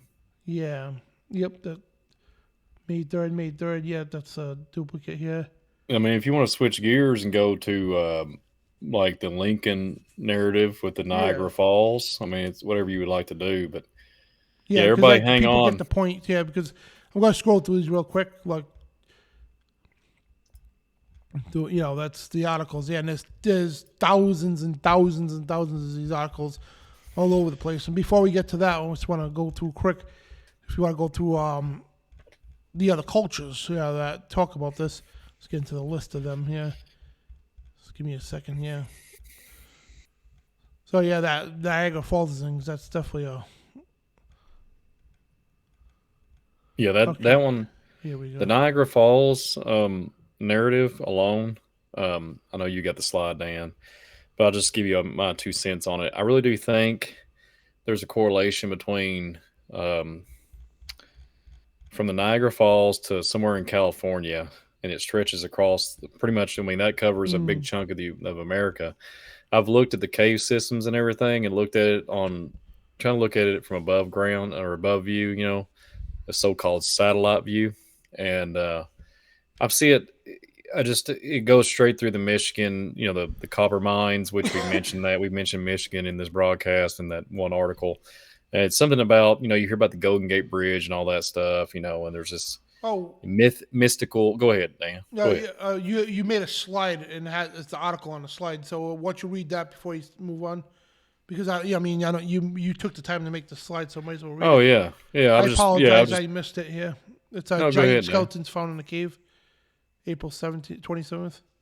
Yeah, pop the slide up there, Dan. Go ahead. Yep. You want me to read the article for the giant skeletons found in the cave? Sweet. Yeah, this one, I can read this one. Praise God. So, giant skeletons found in a cave, and it's in Rome. April the 27th. Legal proceedings are in the progress over some grottos near the Mediterranean coast, not far from Nice, which are remarkably for the prehistoric remains found in them. At the present, 3 skeletons found that are figuring the law courts. That's what it says. One is that a man who estimated height was 7 feet 9 inches. The head of the skeleton is missing. Imagine that. Y'all have heard me talk about it when they had to, even the biblical narrative with Goliath. It tells you a story how to get rid. You have to sever the head of these beings. They found, David understood it in the Bible, and that was God telling a story, literally telling you this is how you do it. And I just wanted to point that out. It's kind of interesting. Another is a skeleton of a woman, 6 feet 3 inches tall, and the third that of a youth. These added in the previous discoveries made 7 skeletons of prehistoric people unearthed up to the present time in the caves. The Italian government has not attempted to exercise any rights in the matter. Revere discovered the skeletons of 1 man and 2 children, which were some 29 feet below the surface of the caves and were surrounded by undoubtful Paleolithic implements bedded in the compact limestone. The caves have already been proven the richest in prehistoric remains yet known, and the pending proceedings are consistently very interesting. So yeah, this was in New Zealand Herald in May of 19, or excuse me. Yeah, that was in 1992. No, that was in 1892. So, yeah. Yeah, it's crazy. And, crazy stuff, Dan. And before we get to the Lincoln thing here, I just want to point out, because history is a big part of this. So, and outside American, you can actually go through the Nordic myths. And they talk about Jotun with great giants, and that's what the name of in Scandinavia. First men of creation were as big as mountains. German myths permanently preoccupy the giants in the midst of the Germanic tribes. So you got the Goths talked about them, the Celtic legends, Ireland, British legends, Agog and Magog and all that stuff, the giant god and all that. And Claudius Aurelius, which is Atlantis, men twice as tall as the common man. Greek legends like the Titans. We heard, it's weird how the schools teach Greek mythology. They're always fat, it's like, why do they do that? If it's just mythology, why do you have an entire course on Greek mythology? So, because we know it's nothing mythology at all, except for the point they were gods. So, yeah, the Greeks, also Sicily, which is Italy, Chad, the Chad regions of black giants of smooth hair, and check out the Sicily too, who are giant who warred with Zeus. And Chaldea, the Iserber were giants, and Babylonians. The ancient Babylonian was founded by giants saved from deluge. Because we talk about, we believe Lucifer was a Nephilim. When the Bible talks about Lucifer, he tried to ascend to heaven and he was cast down. And David Carrico believes he was a huge giant. How big was he? David believes he was like a titan. Like, yeah. If I'm not, forgive me, David, if you're listening. I remember, but my mind is slipping. I think it was either 300 and something feet or maybe 400. It was up there. It was a massive titan. Forgive me, David, if you're watching. So, yeah. And check that Pretty out, wild right? Stuff. Double rows of teeth, which we're going to show an article later with the Brighteon Channel one.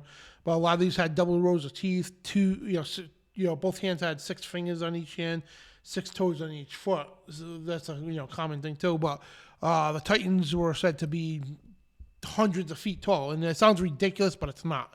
It really isn't. And that would explain how a Tower of Babel, imagine the tower being built by them. One level to us would be like inch to them. You know what I mean? So one level to their level would be probably hundreds of feet to us. You know what I mean? So put that in perspective. So imagine building a skyscraper in their setting. You know what I mean? It's like, in other words, the way we make our scale, their scale would be a lot higher. So one story, floor to them would probably be 3 or 4 compared to us, So imagine that, and they measured things by cubits. And you got to remember, a cubit today measures 1.5 feet, right? That's a universal metrics and standards. But back then they didn't have that. So a cubit would be whatever your arm is. So your elbow to your fingertip, that's a cubit. So obviously my cubit's got to be bigger than a child's, and probably Brian's. You know what I mean? And so. And I'm not saying Brian's the size of a child. I'm just saying, in general, everybody's cubit's different. It's not exactly. I didn't take offense to it, Diane. So could you imagine one of these guys' cubits? Yeah. So put that into perspective. So when this Tower of Babel was built, this thing must have been, I couldn't even imagine, literally into the clouds. Literally, And so if you have these Nephilim building this Tower of Babel, because remember too, it's not a contradiction because the Bible says there were giants in the earth in those days and also after that. So it specifies there was giants in the earth before the flood and after the flood too. And that's why, during the biblical times, Joshua and God's generals, they were instructed to go kill off cities of people. But the thing is, these were giants. They were Nephilim, remains the remnant of the Nephilim, and however they started populating again. So they were going on a course to try to corrupt the bloodline again, but God instructed his people, go destroy them, because they're going to destroy the earth like they did before the flood. So, so there's a lot of historical stuff that's involved in here. So, and you got the Apocrypha of Baruch, the book of Baruch talks about these 4 million giants before the flood. Indian myths and legends, like I'm Native American on my mother's side, me and my brother, and all the Native Americans and historic tribes and all that talk about giants. Tibet, giants played a part in mythology of Tibet. Thai traditions, the earliest men were colossal size, and that's Australian Pacific coast. And you got Australia, they talk about the giants too. New Zealand, New Guinea, Eskimos, and the Montagues Indians, and the United States. We just showed you tons of stuff from the United States. So you got Maya, Aztecs, China, all these ancient countries all talk about giants. Peru, Brazil, anywhere you go, they talk about these giants. So if you're a Bible skeptic, you know what? All right, so take the Bible out of the equation for a minute. Well, it's not a coincidence that every ancient culture, every single one of them, talk about giants. And how is this possible? How is it possible? How could they make something like this up? These cultures had no communication with each other. And heck, just 100 years ago, to communicate to a friend in another state, there was a process. You know what I mean? So imagine across the world, how do these people all have the same stories? Talk about the same flood. Of course, they have different names for these things, but they talk about the flood and they talk about the giants. How is that possible if this was just myth and legend and folklore? No, I'll tell you what myth and legend and folklore is. What real myth and legend is called evolution. And that's the garbage they're teaching us today. You know, so today they say, oh, we're bigger, smarter, stronger. No, we are not. Not even close. Not even close. And they want you to think that. So you think all the stuff, that's just legend. Don't worry. Don't pay attention to it, Dan. No, I'm going to pay attention to it because, number one, the Bible says that it was real. That alone, I don't need anything after that. That alone, the Bible says real. That should be good enough for anybody. However, if you want to prove the Bible right, you prove it through history. You prove it through prophecy, right? That's what the Bible is. It's a testament of those days and the days to come. That's what the Bible is. It's a history book of the past and the future to come. So Absolutely. you use that in historical tense and all that. We could. Here's the thing: no other doctrine in the world could do this. None. I could pull up articles. I could pull up historical events, right? Real historical records to prove everything in this Bible. And I could show you. All you have to do is turn the news on tomorrow to show the prophecies coming true. Nobody could ever say that anything else. So, yes, the Bible's true. God knows better than Darwin. God knows better than the blokes who run your universities and all that to teach you this garbage of evolution and all that stuff. So God knows better. So yes, giants are real, very real, and the Bible says so, and every ancient culture says so. So you can't escape the Bible. You can't escape ancient history. It's facts. That's what science is. It's facts that something you could observe and demonstrate. We observed it. We demonstrated it. You can't observe and demonstrate evolution. Oh, the fossils. No, the fossils don't prove nothing. And they manipulate that too. It's crazy, but yeah, just like it really irritates me when people sit there and try to the thing is too, they'll act educated, like that guy Zappa said. This guy talked about the education system, and they make you proudly ignorant. So they'll look down at you. I got a degree from Harvard. You're nothing. You just graduated high school. You don't know nothing. I know better than you. Look at my doctrines on the wall. It's like, yeah, those mean nothing. How do you escape all the history? You don't. Yeah. Real quick too. So here's my tie-in too. Is like, did they get rid of them? Are they extinct? Giants in the earth in those days also after the flood. So are they extinct? I'm 100% convinced they're not. They're just laying dormant. They're either, because that's why I mentioned it before. That's why they're shutting off there are all these cave systems and stuff. That's why I'll just tell you this. That's why Mammoth Cave, all these national parks, these cave systems. But look, everybody, it's a front. It's a front. They want you to get amused by it. They want you to pay for your pay for a tour or whatever. It's a front. It's to keep you hush. Don't go too far in the woods. Don't go here. Don't go observing anything.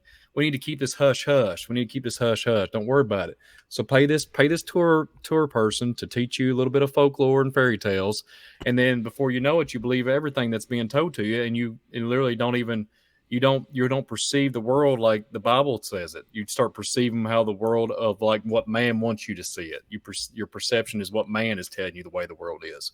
And it blows my mind. It gets me fired up too, man. Yeah. And like the whole narrative so all right. So for example, factual information. So in the 1800s, they was hunting down the satyrs and all that, and the satyrs and the little elf people and all these different things.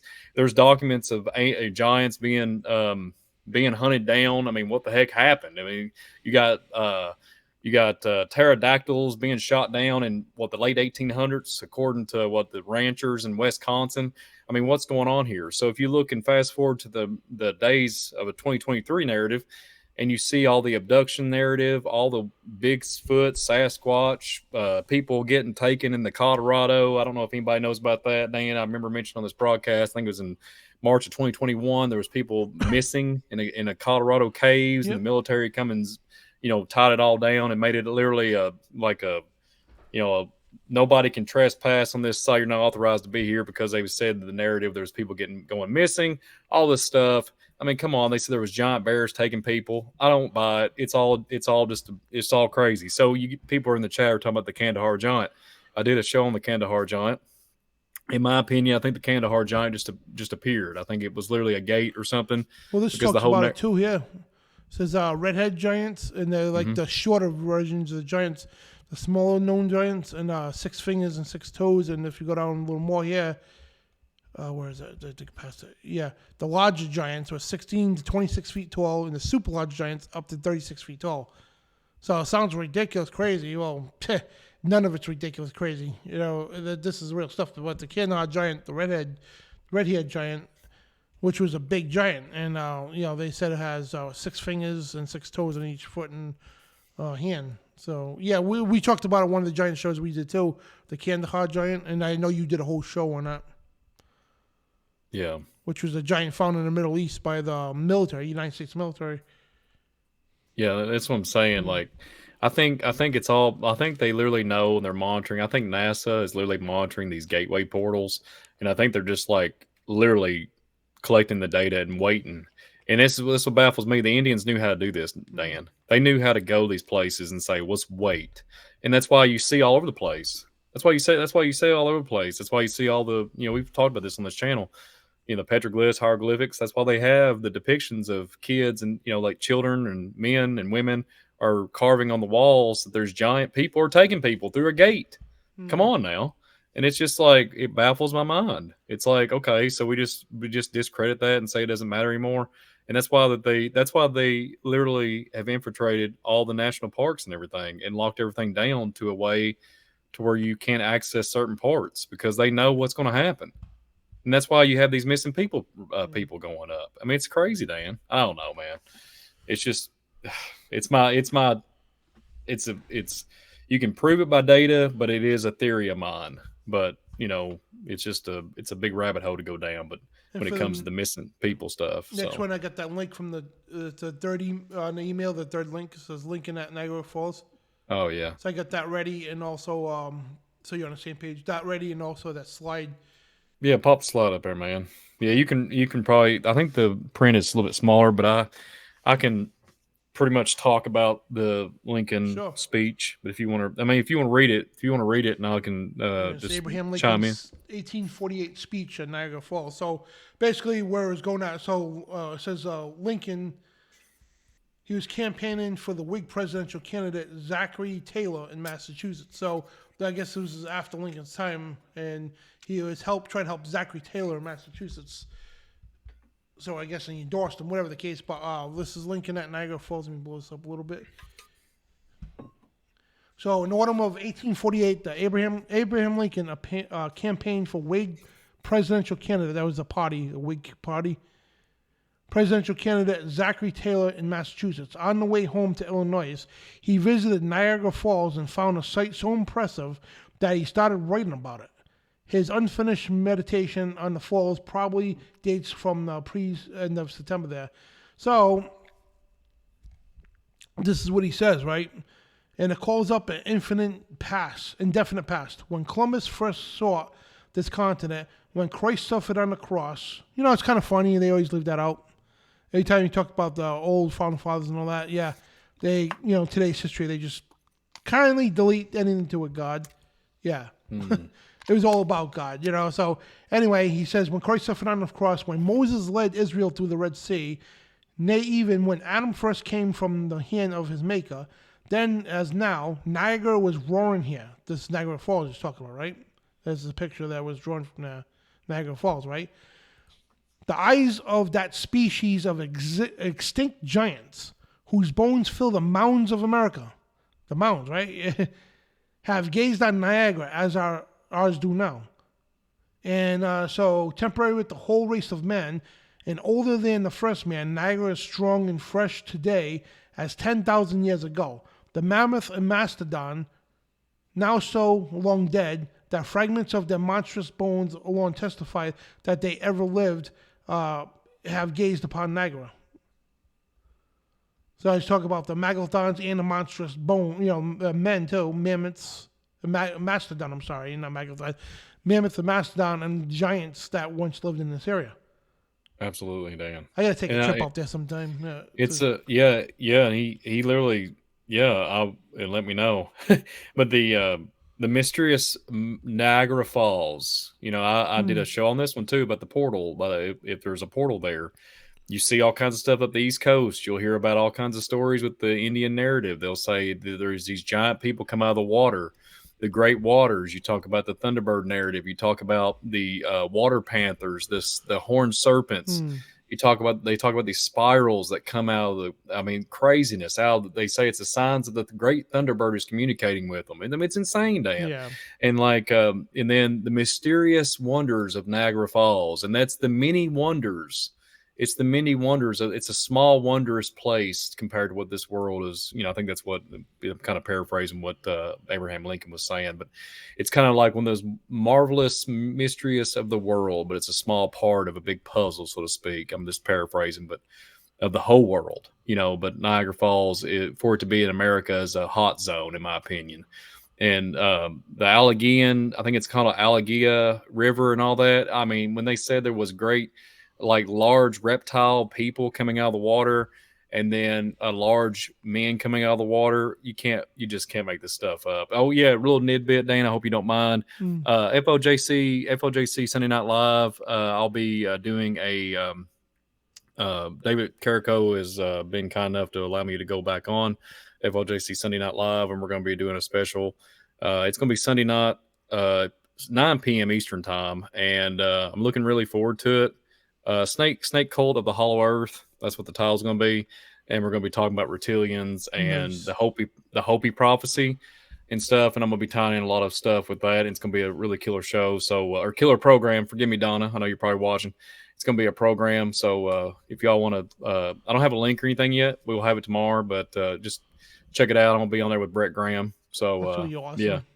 Yeah. But anyways, yeah, so when you have all this data and you're talking about gates and portals and all this stuff and this Niagara Falls with good old Abraham Lincoln, he was telling the public a narrative. He was telling people the truth. The mounds where the extinct giants reside. And then, like I mentioned earlier, about 20, 30 minutes ago, all the articles that me and Dan was presenting, they was in the late 1800s, mid 1800s, right after the speech. They went on a big old archaeology find to try to find all these mounds and all these giants. So to cover up, and then you get the Smithsonian and all that. It's baffling. It's mind-boggling. Go ahead, Dan. Yeah, man. And I want to emphasize that one more time here. Yeah, again, he says, the eyes of the species of extinct giants whose bones fill the mounds of America have gazed upon Niagara. So, yeah, now this is coming from the former president of the United States of America.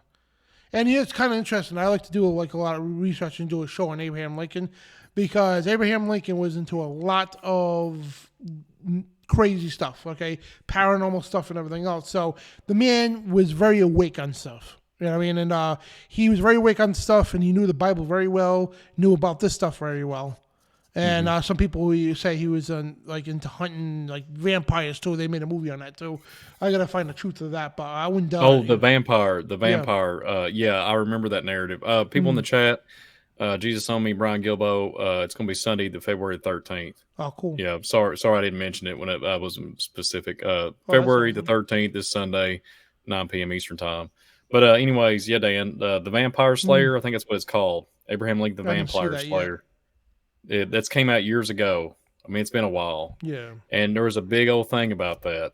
And I mean, it is what it is. I mean, look, we're not trying to put him down or any shape or form. We're just looking at all aspects here. Like this speech. I mean, come on. And he's literally saying, boom, mounds, ancient giants. And then this is what I'm saying. When you go into just alone, you go up into it boggles my brain. take this data and say, this is what the President of the United States said back in 1848, go into a church body. That doesn't exist. Well, what do you mean? It's right here. It's a speech. No. There's no such thing. What do you, and it's just, and and it is what it is. You can't, you just can't do it. You just can't, I don't know. It's sad. But anyways, I just pray for these people, but yeah. Yeah, and this was also a fragment of the Niagara Falls speech. Yeah, I'm not going to read the whole thing, but yeah, he talks about where his trip basically for the campaign and everything else. But again, talks about the giants and the mountains and everything. So it's just amazing. Real quick, really yep. Real quick, Dan. I said the 13th. I can't get it together, guys. I'm a little exhausted, so forgive me. The 12th. Thank you for everybody. Thank you, Uncle Obvious, for correcting me. The 12th. February the 12th, this Sunday, 9 p.m. Eastern Time. Forgive me, everybody, but I hope to see you all there. Yeah, bless you all. Radio. And if you want the website, guys, FOJCRadio.com. The links are in everything we talk about, basically. All the links are in the description. So please check them out, especially the Hot Topics page. Awesome stuff. We got to get David back on again. If I had my way, I have David on all the time, but he's a busy man. Absolutely. It's funny how go ahead, Dan. I didn't mean to little hot. Yeah. I told a guy that today. I was arguing with this guy who was an atheist, and he was trying to say it was something about I forget what we talk about, man. It's one of the forums, one of the many forums I'm in, and he was saying something opposite. I'm like, you know what? Bless you a little hot. How's that, son? Yeah, it was about the Holy Spirit. That's what it was. And he was trying to say that you should have a doctrine and degrees and all that in the Bible before you preach it. And I'm like, well, none of the apostles had them. None of the prophets did. And I'm like, you know what? Bless you a little hot. You keep your doctrines. I'll keep Jesus. I'll keep the Holy Spirit. So I pulled a page out of David Carrico's hat there. So yeah, this, to finish up on this, again, this is the President of the United States of America acknowledging, there were giants. And of course, back then, these are very well-educated men. And you got to remember, half these guys, from Lincoln all the way back to Jefferson, by the time Thomas Jefferson was 30 years old, he was an inventor, a politician, militaryman. He was a publisher too, I think, too. Same thing with George Washington. All these guys, they were multiple things. Like basically, by the time you're 30 years old, you're just getting going with life. You had maybe 1 or 2 jobs, all that stuff. These guys had multiple things back then under the hat already. Still more to go. That's why when I was younger in school, I actually studied this. I did biographies on these guys, and I'm like, wow. That's why I ventured around, learning all these different jobs and everything. I had like 40-something jobs at least in my life with different careers, and always venture into something new to learn and move on. Just like they did, because it's amazing. Like, because again, most people have 1 or 2 careers and that's it for the rest of their lives, But Absolutely. To venture on to all the stuff and all the knowledge I have compassed, and these guys did this normally. It was amazing. By the time they're 30 years old, they've lived 5 lifetimes compared to us today. Amazing stuff, really is. Makes you wonder, doesn't it, Dan? Yeah, and they were very smart. Biblically, anything to do with history, stuff like this, this was common knowledge then. Absolutely. So today, I mean, look at us. We're in the 40s, me and Brian. This was common knowledge to a young, probably a young teenager back then. Who knows, But this is amazing stuff. It really is. And we need to bring people back this way to know this kind of stuff and to question the status quo and shoot the status quo down when they come up with lies. Yeah, when you come down, Dan, we might have to go on a live stream on Spiritual Warfare Friday. We have to do a live stream show, and go on an adventure together. That'd be kind of interesting. We can do a live stream and just talk to everybody in the chat and interact on somewhere in Kentucky or Indiana. What do you think, Dan? That'd be cool, wouldn't it? I think everybody would enjoy that. We can go to a mound or something. That'd be neat. So just throwing it out there, And I want to put. That'd be cool because I know Josh said we want to go check out a bunch of places. Yeah, absolutely. I just want to mention it, so just keep an eye out if we do that in April, everybody. Because Dan, me and him are going to meet up, and we're going to if we see a 15-footer run down the street. Yep. I don't know. We might sing that. We might pull out the old Milkman song and get us we'll call up one of my old buddies to get a milk truck, and we'll use it as an archaeology Mobile. But anyway, there's a lot of people in the chat saying, get on, Tim Barbarino and Steve Quayle and all these guys. And, wouldn't that be something, because it'd be really cool to get to meet those guys, wouldn't it, Dan? To even be able to get them on here. It'd be really super cool. So I keep monitoring the chat and watching it. That's what everybody's saying. But anyways, continue on, Dan.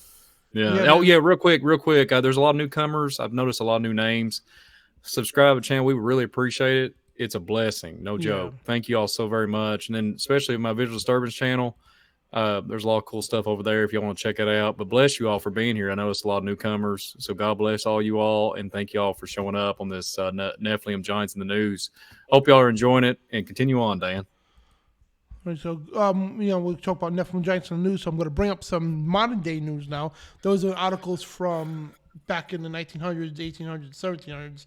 So let's bring up some modern day stuff. So this isn't really not. This is Cambridge University.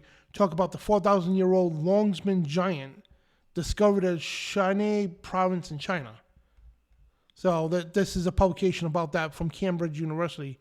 That's from the press. So this one here, as soon as all the ads go away, from the actual Smithsonian magazine, right? Why a London museum is removing the skeleton of an Irish giant from view.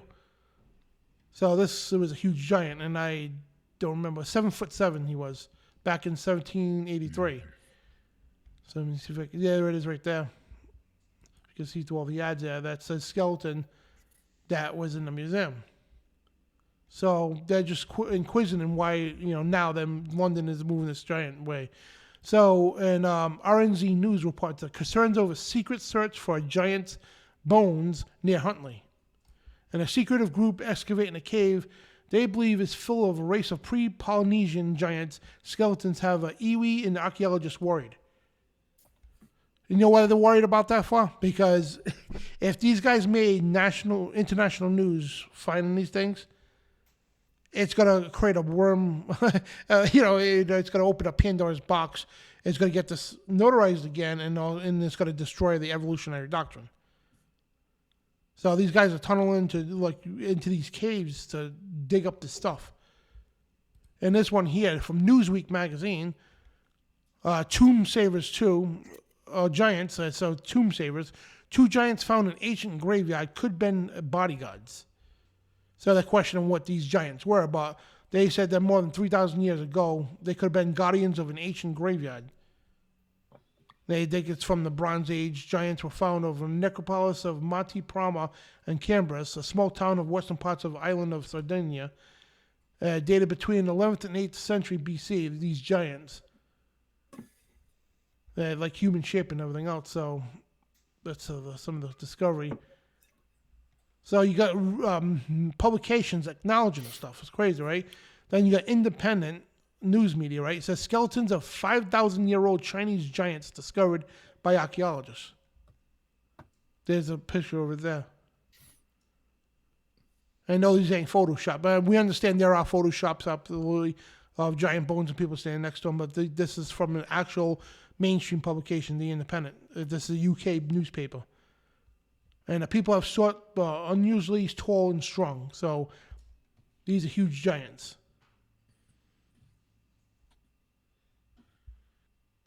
And then 1.8 meters tall, or estimated to have been 1.9 meters. I don't know what that is in feet. So if you do the calculation, I think that's whatever that is in feet. And you got Discovery, right?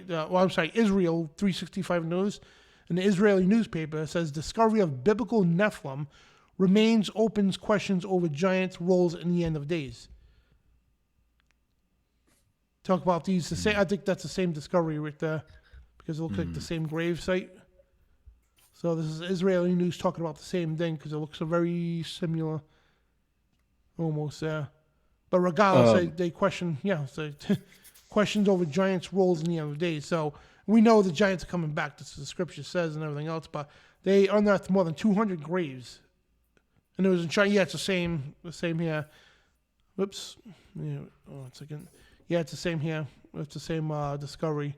So Israeli news is talking about that too, and there's many other publications too So we were just trying to show you in the news here that you got even the History Channel does videos on this stuff. Now, of course, they'll use it to tantalize you, bring you in. Then at the end of the show, they'll come up with some cockamamie wild idea that's nothing to do with any of this stuff. Absolutely, Dan. I agree, man. It's I don't understand it. Like I'm going to show you real quick too. This is kind of cool. You remember when we did that flat Earth program and we just showed that map of that was it that Ramses or was it Ramses? I think it's what it was. That map, that flat Earth map. I was going to show something real quick. It's distorted, I think, a little bit, but I will show it.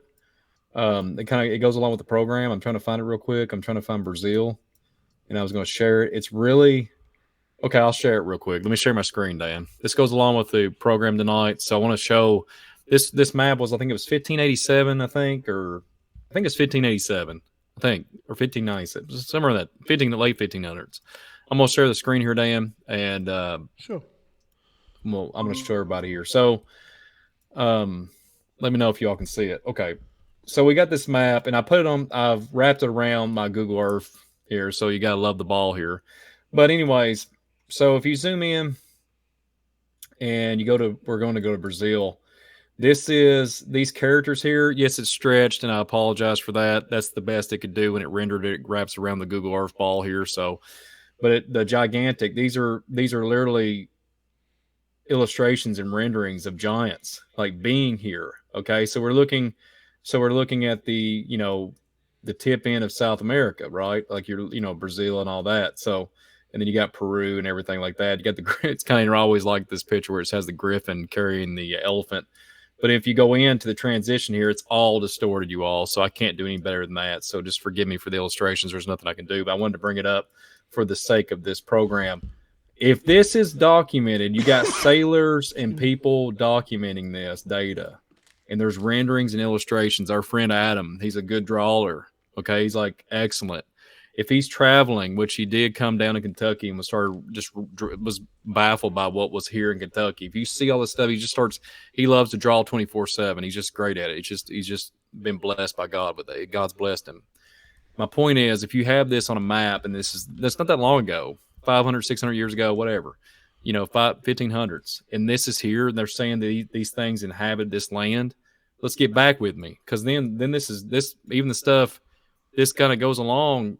Like with my research, if the 1800s they was finding them in 1848 when Abraham Lincoln was having his speech, and they in some cases the data that I've looked at, even the archaeologists will say, well, they're dated from like in 1920, 1915. They'll say, well, look, this stuff, these animals, these giants was here, these are probably 800 to 500 years old within the mound. So you start doing the math, there you go. It would set you right up, 1400s, 1500s. It's kind of interesting that this rendering of this map and everything shows you all these different creatures, these different Nephilim beings, and then you have all the Knights of the Templar and all these sailors going around and all this rendering.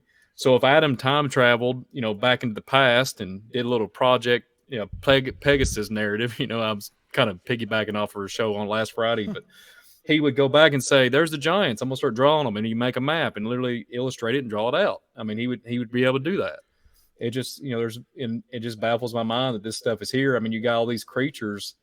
This looks like a giant man coming out of the water, and it just, to me, I just want to show that, Dan, see, kind of give everybody, I know we've referenced this before, but I wanted to show that there's evidence that it wasn't that long ago that these things was being drawn on maps. So what is that, Dan?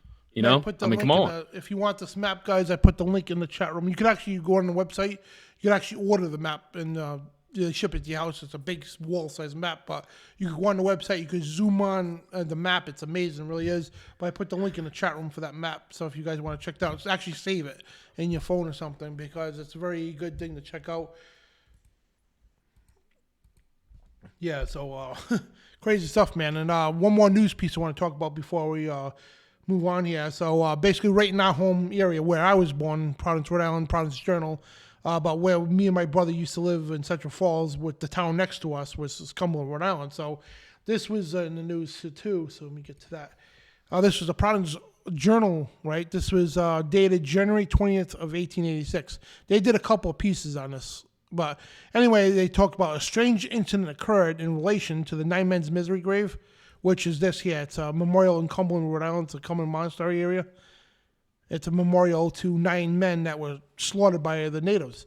And it was for a reason at that. The thing that's funny is they glorify these guys as they were some kind of heroes when the natives slaughtered them in retaliation because what these 9 men did right in our hometown, actually where the place me and my brother lived, right? Literally right on the line of the property, this big rock.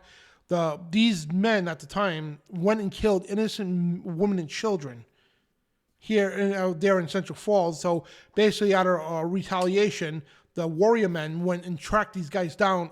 They found all the way up to Cumberland, ambushed them, and then killed these guys. And the thing is one of the leader of these guys was a giant, because it's right in the Providence Journal.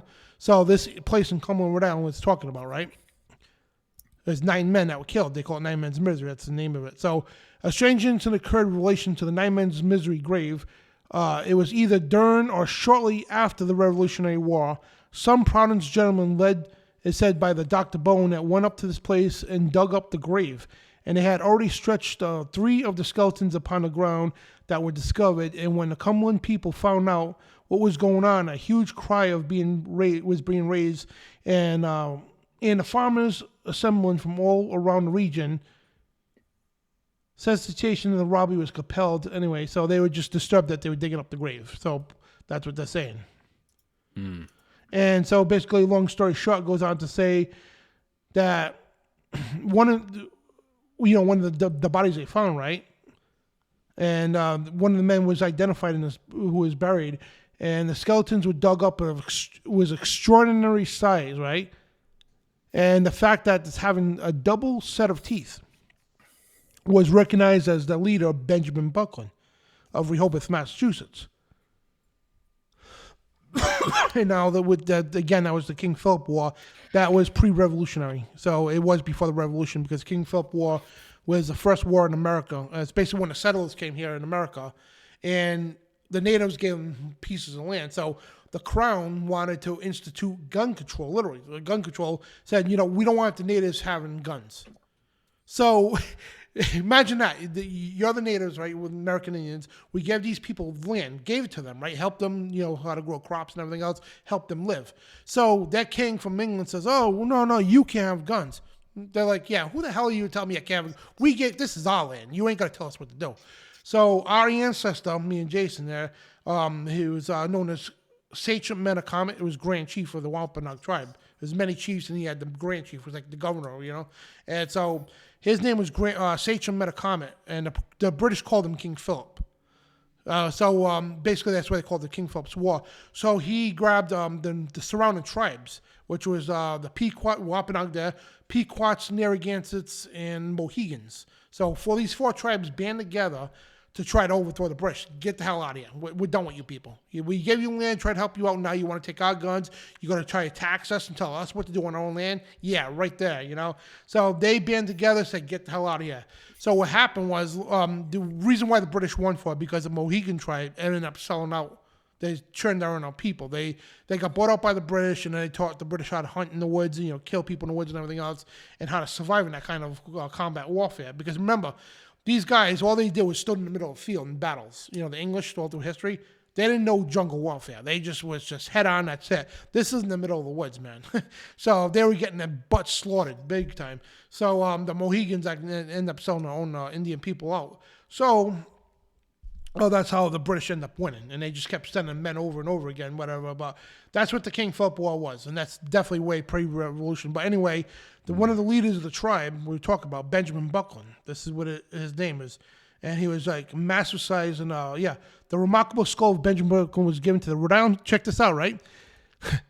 This is Brighteon Channel saying the remarkable skull of Benjamin Buckland was given to the Rhode Island Historical Society, which is like the Smithsonian.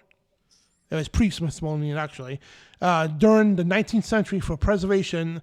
But unfortunately, the society lost, quote-unquote, the skull sometime in the 20th century. It's a common theme every single time when you got to apply for this. Now, it's kind of weird, right? They have a society. It's called the Benjamin Buckland Society. I'll get to that in a minute. And this is the Valley Breeze. This is a newspaper up in northern Rhode Island. They talked about this. Giants at the Nine Men's Misery. History Channel investigators on the job. So History Channel actually came to Rhode Island and did a story on us. Search of the Lost Giants. That was the name of the episode 6 of their shows. What show was that? But anyway, it was called episode 6 of the show called The Search for the Lost Giants. And they talk about Benjamin Buckland. And here, this gentleman here is from... They have a little society on Benjamin Buckland here in Rhode Island, right? Look at the logo. The Joseph Buckland Society was for Benjamin Buckland. And Nine Men's Misery was a grievously scene of a captured, tortured, and killing. So they make it out that these guys were the good guys, and what the Indians did was horrible to that, right? They're right on the plaque, too. They even got a plaque on us, too. Let me read the plaque. Me and Jason, we've been up here a million times. So this was the plaque. So it was Nine Men's Misery on the spot where they were slayed by the Indians, were buried in... They were 9 soldiers captured in Pierce's fight, which was one of the fights in the King Philip War in 1676. So, you know what I mean? And of course, they just make this memorial like these guys, how poor guys, how dare the Indians do that? But of course, they don't tell the backstory of what we just told you earlier. But in long story short, what they're saying, you know what I mean? They were led by a giant, and they have an entire society. Called the Benjamin Buckland Society. That's their website right there. It's called the Joseph Buckland Society, but it's founded by the memory of Benjamin Buckland. So it's his relatives. Wild stuff. Yeah, wild stuff. I wanted to correct myself earlier when I was showing that map. I know this is a little bit off subject, but I wanted to correct myself. I kept saying Brazil. I meant Argentina. I was like rethinking that in my brain. I was like, oh man, because I want to make sure I tell everybody the right factual stuff. So forgive me. I made a mistake. I own it. It was Argentina. You bad man. I kept saying Brazil. I kept saying Brazil, but Argentina. So yeah, but just wanted to apologize while I was on my mind. But yeah, Dan, this nine men's misery. It's crazy, man. It's like okay, yeah, they've been led by giants, and that's why you go all the way even out to Arizona. There's stories of giants being leading people to places. I mean, it's just you just can't make this stuff up, man. It makes you just rub your head. You're like, you have to shake your head and say, hey, where's this? Why do you just can't make up the giant narrative, and it's like folklore anymore. I just went somewhere the other day, and they mentioned giant coffin, and you can obviously see something that looks like a coffin, and then when you inquire about where did the narrative come from, they literally say it's for entertainment purposes, but they're sitting there filling your head full of nonsensical. They're like nonsense. It's just nonsense, but when you inquire about giants or whatever, they shoot it down in a heartbeat. So it kind of goes along with what you're saying here. And it's mind-boggling, Dan. Yeah, it is. Yeah. So yeah, that's basically. I mean, we got tons of more news, but I think 2.5 hours of just presenting newspaper articles and news from the past and today. I think, and plus we show all the ancient cultures to talk about this, and we've 1,000,000 times over discussed the biblical narrative of this. Also, the Book of Enoch, the Book of Joshua, the Book of Jubilees, Baruch, all that, right? We covered this 1,000,000 times over the years with our shows. So, and I think this show was important because people say, well, you're being biblically biased. Well, we say we didn't really touch the Bible. We gave you news. We gave you articles from the 1700s, 1800s, 1900s, even to today now, them bring the stuff back. And the only reason why the History Channel brings it up because it's popular. But what they do is, like with anything else, right, they'll bring up secret societies. They'll show something to tantalize you, to get you to tune in. Then they'll have some moron at the end to say, oh, they don't exist no more. Or there was just folklore. It's not really real. Just passively dismiss it. That's their job, the History Channel. So I wouldn't take anything they say as truth. Just be careful with their shows, especially the Young Earth show too. You know what I mean? It's just Yeah, they'll show some truth, right, to lure you in, like I said, as bait. It's like clickbait, Then they'll turn it away to say, oh, it's not real, come up with some other narrative that's not true. So, but the thing is, they have to show this stuff now, but, because what they're doing, they want to destroy the narrative because they know it's becoming popular again because of the internet, and this information is going big time, and it's a very, very catchy thing, It's like it's a very intriguing thing, I should say, that people want to ponder into it. Even if they don't believe it or not, they still look into it because it's very, very intriguing, it really is. And when you look into it, you go like, wow, all right, it is real. And the Bible, I guess the Bible wasn't wrong, and the Bible's right. Genesis 6, there were giants on the earth in those days and also after that. It says it's verbatim in the book of Enoch, chapter 6, too. So, yeah, that's, I'm done with the news part here, so... unless you got something else to talk about, and let me check the slides because I know you made some slides. And you talked about it was bones found in what Borjomi, George? Is I spell that right? Yeah, I think it's another country. No, it's not Georgia. I think it might be in China or what was it? I'm trying to remember now. So I had so many. I'm pretty sure we have it up there. One moment, everybody. States, hang tight. Which one was it, Dan? I think it was the, was it bones found in, yeah, that's it. I got it.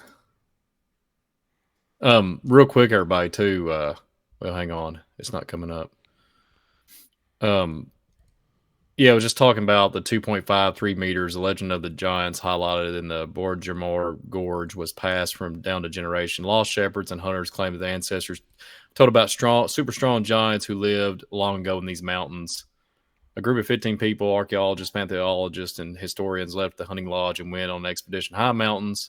How long they have gone in the Valley of the Giants, no one could say for sure. Ahead of them, steep slopes, icy mountain rivers, encounters with forest predators. Enthusiasm of the expedition members was rewarded in the settlement of giants.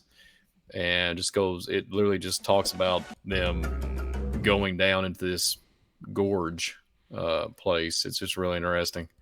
They supposedly, here's the narrative. They say they lived 25,000 years ago in the mountains, but that's according to their narrative. But it just makes you wonder. There was something I was going to mention real quick too. Well, that slipped my mind. And another one, it's like a giant human skeleton unearthed in Varna, Bulgaria. Oh, okay. Yeah. So, real quick, let me see if I can find that one too. Okay. Yeah, I just wanted to go through your slides there because you took time to make these pretty cool. Yeah, it was just talking about the archaeologists in Bulgaria have discovered the remains of what they have discovered was a huge skeleton in downtown Venera, a city on shores of the Black Sea, whose rich culture and civilization spans some 7,000 years, and stuff just it's just good to pin it in and document it and put it on the shelf and really hone in there. There was something I was going to say, Diane. I cannot remember to save my life. It was really important. Oh goodness, it was a question. I think I seen one of the somebody in the chat was cracking it off there. I can't remember now. But anyways, it's been a really good broadcast. I've really enjoyed it. I hope everybody has. If you're new to everything, if you're new, we're not winding down yet. If you're new to the channel, we're going to take calls if Dan is up for it. Yeah. And then a couple more slides. Yeah. A skeleton of medieval giants found unearthed. From Polish cemetery. And I know you talked about that. And again, there's Abraham Lincoln's quote: "The eyes of the species extinct giants whose bones fill the mountains of America have gazed on Niagara as our eyes do now." We talked about that too, man. And just wanted to go over and make sure you had all your slides so you didn't miss anything.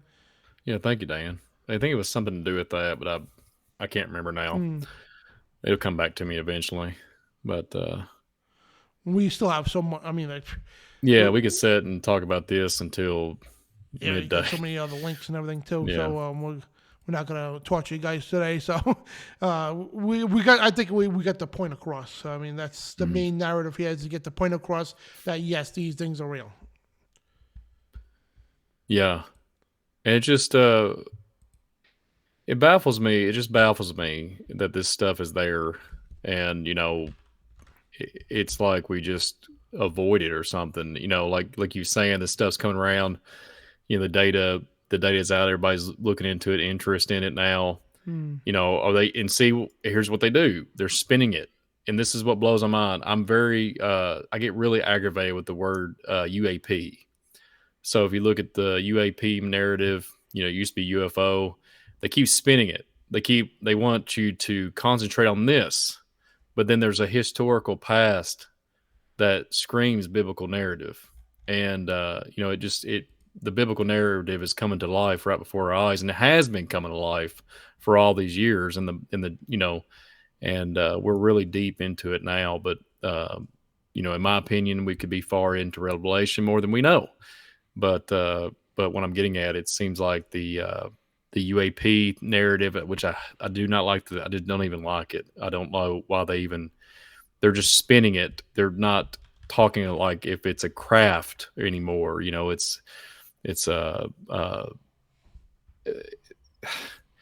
trying to just write that off. And then like tonight, this stuff would, a lot of people would be like, Brian, Dan, this is insane. What do you mean?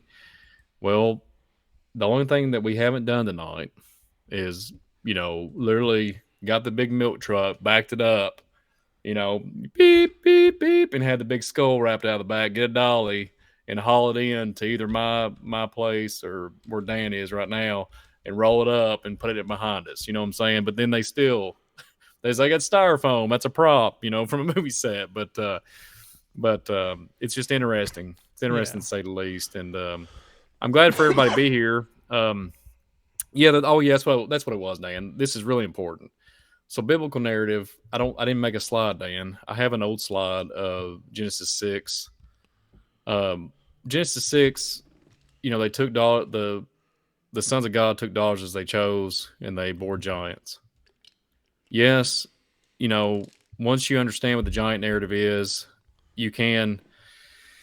We get to that mindset sometimes we're like, oh, yeah, it's giants. Like, everything's giant. Like, if you see, like an alien narrative, there was a bunch of there was 36 tribes of giants. So, yeah, that's legitimately true. But then there's other things. The book, Dan, you mentioned the book of Enoch earlier. The sons of God also mated with other things, other creatures, animals, etc. And there's all kinds of hybridization creatures. And they might be literally 5 foot tall, and whatever. You can get into the grays, you can get into the. Then you have the small ones, like that's where the thing of fairies came from. The little people. Yeah, and you can't.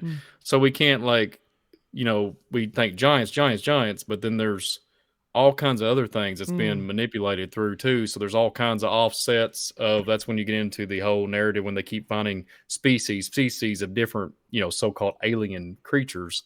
Oh, that's what I was going to say, Dan, too. Real quick, I got it. I did hear a narrative a couple years ago that the reason why you was talking about guns and stuff like that, and I mentioned this too on the last broadcast, I think, or a couple broadcasts prior when we did a giant show. That these when they show themselves, they want to. It's like the gun narrative and everything, right? It's almost like they're wanting us to buy more, buy more.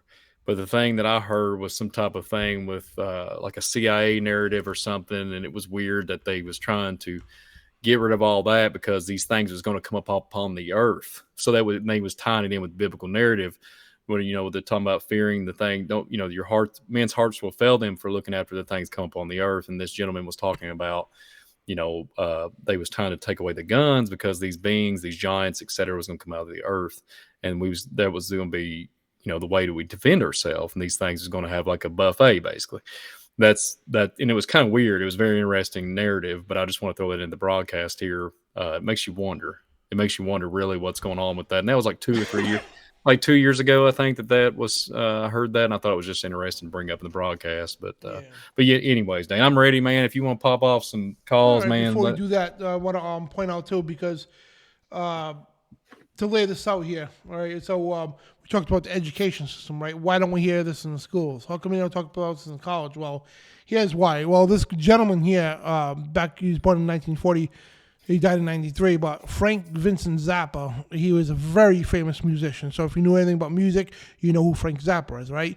So anyway, toward his end years, you got to understand too, a lot of these musicians, right? If you hear these old songs and some of the, the rock songs, like Megadeth, okay, Dave Mustaine and all that. Dave Mustaine was part of Metallica, right? The band Metallica. He wanted to start writing songs to expose the New World Order. They didn't want to go down that route. So he created Megadeth, right? And these songs, he's writing about real stuff, right? And I think it's the Doors are singing a song, Leave the Children Alone. Is that them? I think so. Who's that? The Doors are... You know that song that say, hey, teachers, leave them children alone? It's an old song in the 60s to 70s, right? They were expressing something about the public indoctrination. Now, these musicians, right? Yeah, what they did on stage is entertainment. Yeah, they got into drugs and all that. We got to do a show on that, man. It's crazy. A lot of them sold out to the occult. They sold themselves for rock and roll. Then a lot of them did afterwards realize they did something stupid and they came to Jesus Christ. So keep that in mind. But this guy, Frank Zappa, right? Very well smart what's going on in the world, right? He tried to warn people about the education system. So there's a video here of Frank Zappa talking about schools train people to be ignorant in style. So this is very relevant to everything we're talking about. So let me play this real quick here. Schools it's Pink Floyd. Hey, teachers, leave the kids alone. All right, good. Yeah. train people to be ignorant with style. They give you the equipment that you need to be a function. Schools train people to be ignorant with style. They give you the equipment that you need to be a functional ignoramus. American schools do not equip you to deal with things like logic. They don't give you the criteria by which to judge between good and bad in any medium or format. And they prepare you to be a usable victim for a military-industrial complex that needs manpower. As long as you're just smart enough to do a job and just dumb enough to swallow what they feed you, you're going to be all right. But if you go beyond that, you're going to have these grave doubts that give you stomach problems, headaches, make you want to go out and do something else. What's the alternative for the parent who would agree with you? Well, remember that the school isn't the only place that a child gets educated. If you realize that the schools are doing damage, and I believe this, I believe that schools do a lot of damage to kids, then you should do what you can at home to help give them something to counteract what's happening to them at school. You mean encourage creativity? Encourage them to read things other than what the school gives them. Encourage them to watch things on television other than cartoons, because I don't believe that television is all bad, and some things that are on are very useful. And give them some support. Let them feel that you as a parent want them to be smart, not just to be successful, not just to be a nice little person, that you want them to develop their thinking apparatus. So that was Frank Zappa, man. And thank you in the chat room. Who was it? It was MC Peculiar. Pink Floyd, Another Brick in the Wall. That's the name of that song we talked about. But yeah, Frank Zappa, the musician here, warning people about the education system. And if you notice too, a lot of these rock bands, if you listen to their songs, just read the lyrics. Don't listen to the songs. Read the lyrics. They're warning you. And the songs are warning you what's going on in the world. You know what I mean? And a lot of people just smoke pot to it and, jammed out to it and had no idea what the lyrics are about. And they try to portray a serious message. Like George Carlin, right? That stand-up comedian. He had a filthy mouth, don't get me wrong, whatever. But he's sitting there telling you what's going on in the world. People are laughing. This guy's great. He's not being funny. He wasn't trying to be funny. He was trying to tell you what's going on in the world. It's a big club and you're not part of it and all that stuff. And, for a while he was out there bashing God. I didn't like that at all, But he was warning you about real stuff in the world. The education system too, how the government's like ramming it on you, you know what I mean? All that stuff. And people are laughing at it, or like people listen to these guys' music, but not right.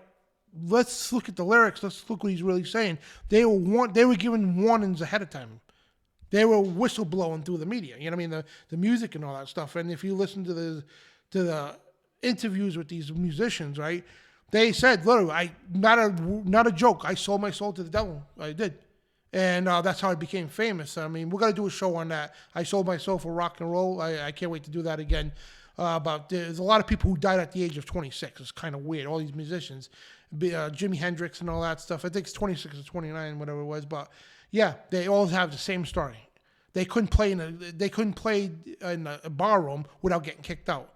They sold their souls, and the next thing Jimi Hendrix said, "Oh, I'm playing on stage in front of thousands of people. It's not me playing. It's that person inside me." You know what I mean? They were possessed. And Rihanna or all these people too, the same thing. They admit they're possessed in interviews, side little interviews on shows and all that. They admit they're possessed. Or they were possessed, and they expose the stuff. But you have musicians and all that who they were the first conspiracy theorists. Literally, if you look at it, right? In the 60s and 70s, they're trying to warn us about the education system. And if anybody says they were wrong, yeah, he got another thing coming, because they're 100% right on everything when they were trying to expose the education system, because they seen how it collapsed in this country. Again, yeah, years ago, they taught the Bible in school. They taught the moral fabrics of society and taught you have a way to think on your own, all that. And in the 1900s, that's when everything shifted in this country. It's from the CIA. When they infiltrated the media, they went into the education system, and that's why you don't hear about God in school no more. That's why you don't hear about the bones or anything else. You hear about, dinosaurs roamed the earth millions of years ago, and this world was created 13.3 billion years ago. Yeah, right, wrong. You never heard any of that stuff in school over 100 years ago. They actually told you the truth. The media actually told you the truth. Until it was all hijacked in the 1900s. That was the flip of the switch here in this country. Now, today, nobody knows what's left or right. You wouldn't even know that the Ten Commandments were established at every state capital. You wouldn't even know the first 120 colleges in the country were all Christian Judeo principal colleges, right? You wouldn't even know the education system was established for the sole purpose to teach the Bible. The old Diluted Satan Act, I think it was 1638, don't correct me on the year, but in the 1600s they established the old Diluted Satan Act to teach the people, especially the kids, how to read and write, to learn the Bible so they wouldn't be deceived by the Dark Ages. That was the whole purpose of public education. But again, it was some switch that went off in the 1900s, right about the middle of the 1900s. That's when everything, even religions, they're all compromised. So religions, the schools, religions, and the education system, and the media, right? All three of these: the media, education system, and the media, the religion systems, right?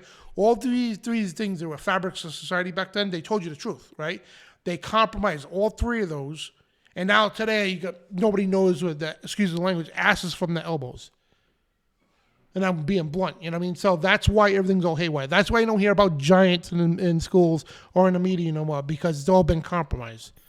And what we're here to do, the Father's leading us here to do, is to unlock your mind, to show you the biblical truth, real historical stuff we just presented today. So I think, I really think we put this out there and we hit this out of the park tonight. And I'm not bloating at all. This is all glory to God, or everything to God. You know what I mean? It's Him. This is His show, not mine, you know? So it's not the Dan Bidondi Show. It's God's show, you know? And He's the one that gives me and Brian the ability to stand up here to talk to you guys for hours on end and present the stuff. And the Holy Spirit puts the stuff in our heads and gives us the information to give out to you guys, because it's all Him. Because this is, again, proving the Bible through the media, which you see history, right? The Bible could be proven through history and what's going to happen, right? History and prophecy. And we just presented that today. And we didn't present one Bible verse today, except for Genesis 6, right? We didn't show you one Bible verse today. We showed you historical stuff, and all the other shows we present tons and tons of Bible verses. But today was proving the point that if you took the Bible aside, which we don't like to do anyway, but we took the Bible aside for a day, right? And to show you all the history, the media, and everything else to prove what the Bible says.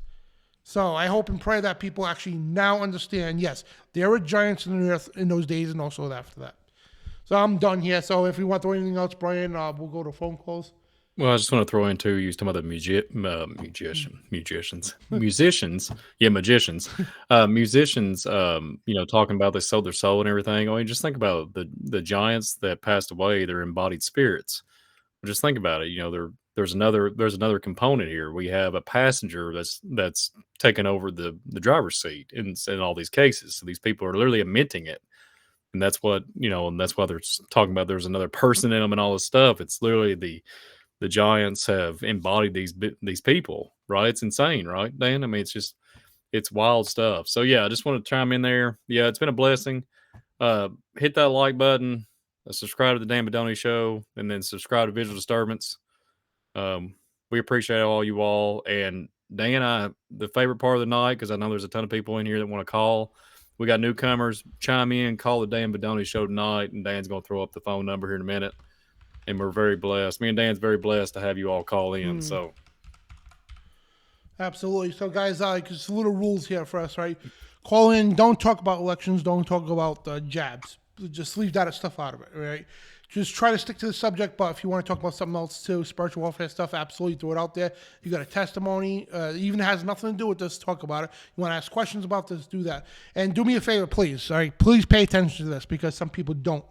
Not to sound like a jerk, but when you call, right, if you hear a ring and it doesn't ring no more and we just deny the call, don't keep calling back because what happens when you call, the number comes on the screen. If somebody's on the phone, right, and you call in, it interrupts the phone call. So basically, I'll hit the end call. I'll deny the call, right? But I'll see your number on the screen. So what I'll do is I'll call you back. As soon as that person gets off the air, in order, I'll call you back, all right? So please, if you call and you get the phone call denied, just be patient. I'll call you back, please. So make sure you pay attention to that because we had this one guy just kept calling over and over and over and over again. And I tried to explain to him several times. I don't want to keep doing that, So, just be patient, and when you hear somebody on the line, just if you want to call quick, yeah. But, you get the point here. So the number right there is up on the screen and also in the chat room. It's 512-547-1776. So if you guys want to give us a call, and if you don't want to call, in the comment section, the live chat going on right now, if you're watching the show, go on YouTube, log on the YouTube channel, create a account. It's real easy to do. It will take seconds. And you could participate in a live chat going on. And if you want to ask a question, please put them all in caps. So if you want to ask a question or comment to us, put it all in capital letters. This way it stands out to us and we'll get to it. So, there's the phone lines up. And I know Tim, brother Tim, wanted to call and talk about this ministry, I guess. I forgot the guy's name. But, yeah, if you want to call, make that brief because we're going to have a show on that, probably next Wednesday. So we're going to talk a bit about that. So if you call Tim, just give the gist about the one people about this guy, because what this guy's doing is not right, really. It's Jerry, Jerry Tony. He's running the ministry there. So, all right. So I'll wait for him to call. Yeah, thank you guys. So, let's see.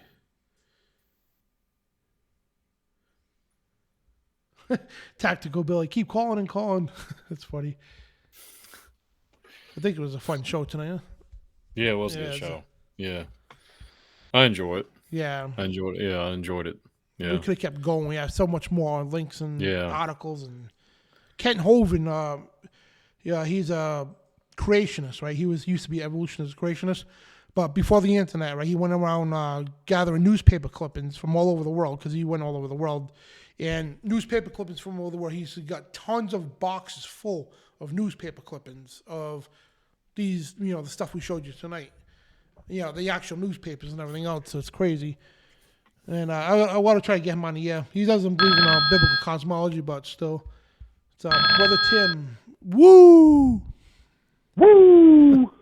How goes it, guys? What's going on, brother? Let me tell you, this was a giant show tonight you guys put on. A giant show, yeah. Yeah, it's cool. Hey, do you ever watch the Mud Fossil University guy? He does a lot of work on giants and how they're mountaintops and stuff like that. I never did, no.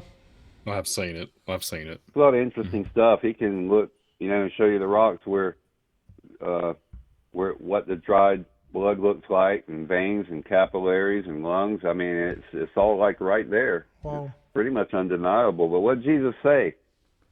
The rocks will cry out. Archaeology has proven the Bible every single time. Exactly. But anyway, good show. And did you want to talk about that? Because I know you wanted to warn people about this guy, Jerry Tony. Jerry Tony. Yeah. Well, I gave Valerie all the links and stuff. And if anybody wants to look at mine and other people's experiences of him, and I was thinking about it, let's pray for the guy. Let's don't get mad and like hate them or judge them, because I was thinking about it. You know, I'm no better than him. I would never do that to people because that's not my sin. My sins are different. I'm wired differently. We all have, a lot of us have same common sins. A lot of us have different sins. One person, oh, how could you do that? I'd never do that. Well, yours might not be lust. Yours might not be murder. Yours might not be theft or covetousness or whatever, adultery. But everybody's got something. You were born.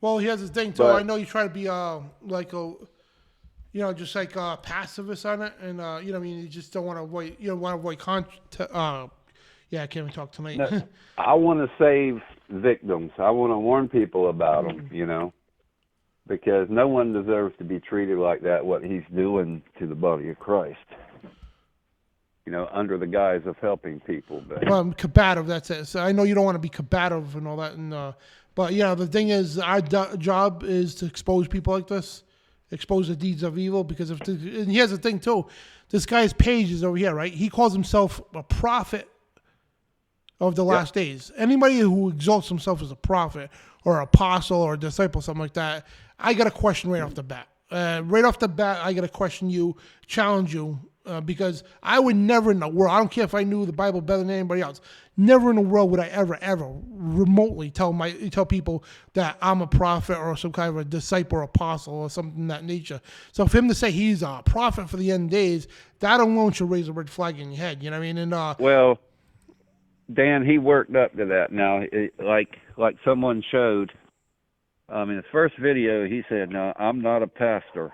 I'm a watchman." Right? Yep. Well, what's a watchman? Okay, so he reads the Bible and then watches the news, I guess, and stuff. Then he started calling himself Pastor Jerry, and then it went to prophet, and a bunch of people left because he's calling himself prophet, and I even asked him, so you're not supposed to have titles and all, but now he's changed everything to a repentance call. Oh, yeah, I see that. Yep. He'll go forward and backwards, he'll shuck and jive, and he'll squeeze back into where he needs to be for people to accept them and send them money. Whatever it takes. What do you need to see? Because, baby, that's what he'll be. Yeah, it's him on screen there. So I watched that video there. You guys sent me that video of Jerry Tony's True Colors. From the one kicking that lady out? Yeah. And wasn't that disgusting? And she got off light. That was an easy, calm day for him, I think. Wow. So you were out there. So explain the story. What happened? You end up moving out there? Right. I was trying to get there for like 2 years. Now, for some reason, I didn't have the discernment to see, this is Father trying to keep me from going, not the devil. I'm not, hindsight 2020. But it took for 2 years, and I kept talking with this man, and I was asking him questions for 2 years, and, he kind of stayed stable and consistent in everything he said. So, to bring people up to speed, what he's talking about is this guy, Jerry Tony here, he's got a large, sizable piece of property in Texas. So he told everybody, come move out here. We have a Christian community, our own church, our own community. Bring your RVs on tents out here, and you pay a little bit of rent and stay on the property. And basically, it's a Christian community to come live out here. And so he kept telling Brother Tim, because Brother Tim's been watching the show for years since it started, right? And we, over the years, he was telling us what was going on, but he was saving up money for months on end to go out to Texas, to drag his RV out there to Texas, and he did that. And so he went out there and tell the rest, Tim. All right, well, no, I didn't have the money to actually get there, so he went to, and it was not only myself, but a woman from California was making her way. People from his channel donated money specifically for our gas. And when I got there, a couple of days later, he comes and says, "Oh, you got to pay the ministry back," meaning him. He gave me a bill of like $630 or whatever when he sent $500, but whatever. And So I had talked to him, and before I left, I said, hey, something happens, you change your mind, we have a falling out or something. Once I get up there, I can't leave. I don't have the money to get there. I'm stuck. He says, oh, don't worry about that, man. Just get here.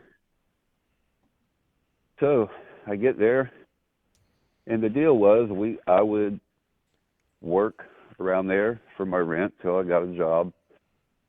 Then I'd start paying it. Well, when I got there, that storm blew in. It's like -3 degrees. I get strep throat, then pneumonia. I'm there like 2 weeks, trying to heal. I'm waiting for it to warm up. And then I'm supposed to go build shelves with him once his back's better too. And then we was going to fall back. I was going to fall back and do. Well, he had like 3 parts of a water line needed gluing. Plumber didn't do it. So all of a sudden, one day I get a text out of nowhere. Hadn't talked to him, hadn't discussed anything. We still recuperating, right? I'm thinking everything's fine. I get a text saying, do us both a favor and find someplace else to go. From out of the blue. I'm like, what? So, yeah, he said, you haven't added one thing to our lives since you've been here. You haven't fixed nothing. You get out of here. Da, da, da. And it just...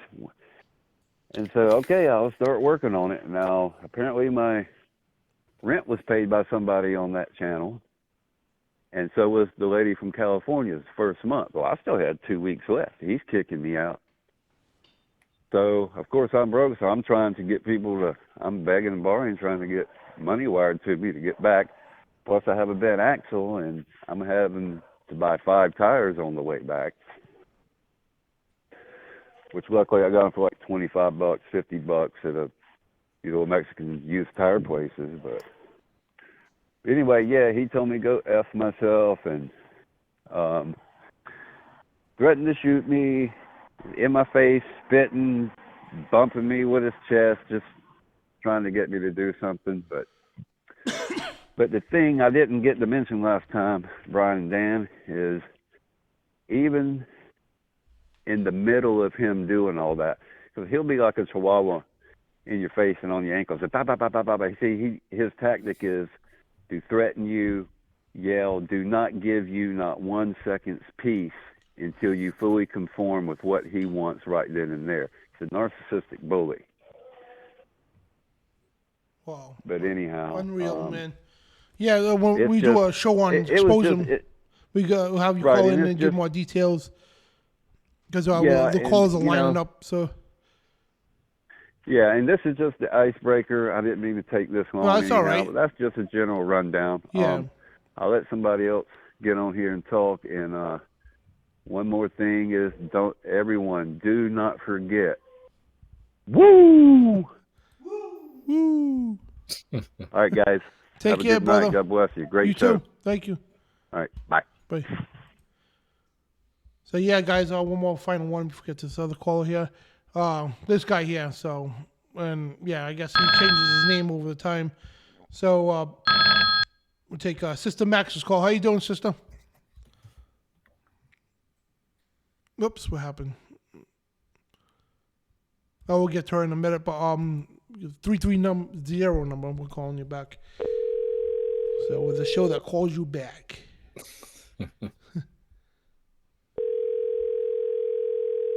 So Sister Max, she'll call let it ring once and hang up. So let me know she called. We'll get back to you, sister.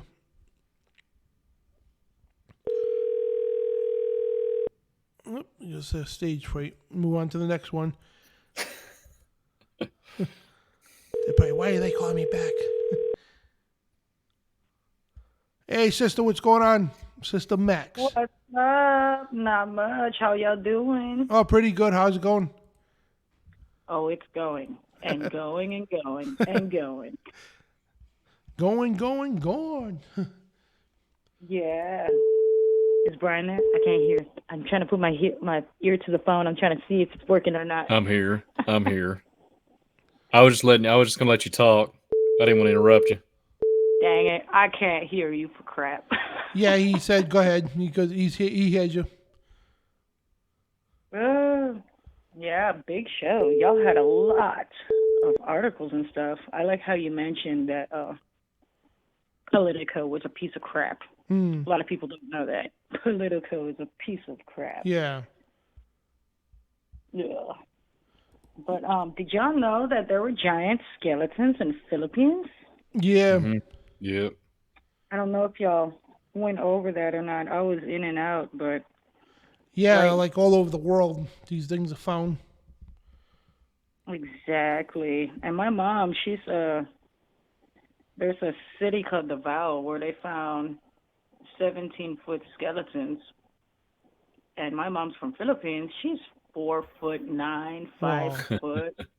So you know these are not like the original Filipino people. It's like, what's these 17-foot people doing over there? And even my dad, when he goes over there, he's like 6 feet, and they call him capre. That means like it's like a basically what they used to call like kind of like the monstery Nephilim people. Anything above 5 foot, man, you're a monster. You're a freak over there. And they got it was found close to Mindanao, the skeleton bones over there in Philippines. And Mindanao is the most prominent island populated place for like the Muslims, which they migrated over there around maybe the 14th century from, was it Persia? Persia, it's modern day Iran, I suppose. Yeah, I get that mixed up. The little Middle Eastern peoples. And then more giants until you get a bunch of newspaper articles like what you guys lined up. Yep. They are out there. They are real. Oh, yeah. And it's right in our faces and right in history, right in the news and all that. So that's why we call it Giants in the News today, Nephilim Giants in the News, because they're right here, literally in the news. So if people deny at this point, and if people watched our shows before, watch the show today, and if you deny the existence of Giants, you know what, like David Carrico will tell you, bless your little heart. I don't know what else to tell you. So David Carrico, he's up there, more up northish. Where are they at? Indiana or whatever? Yep. That's saying, bless your little heart. He sounds like a good old little Southern man. Yeah. But Yeah, I love David. He's awesome. he's cool. Yeah. And I wanted to say something. I don't know if I should or not. About Tim and his experience with that fraudulent puppet master. Yeah, go for it.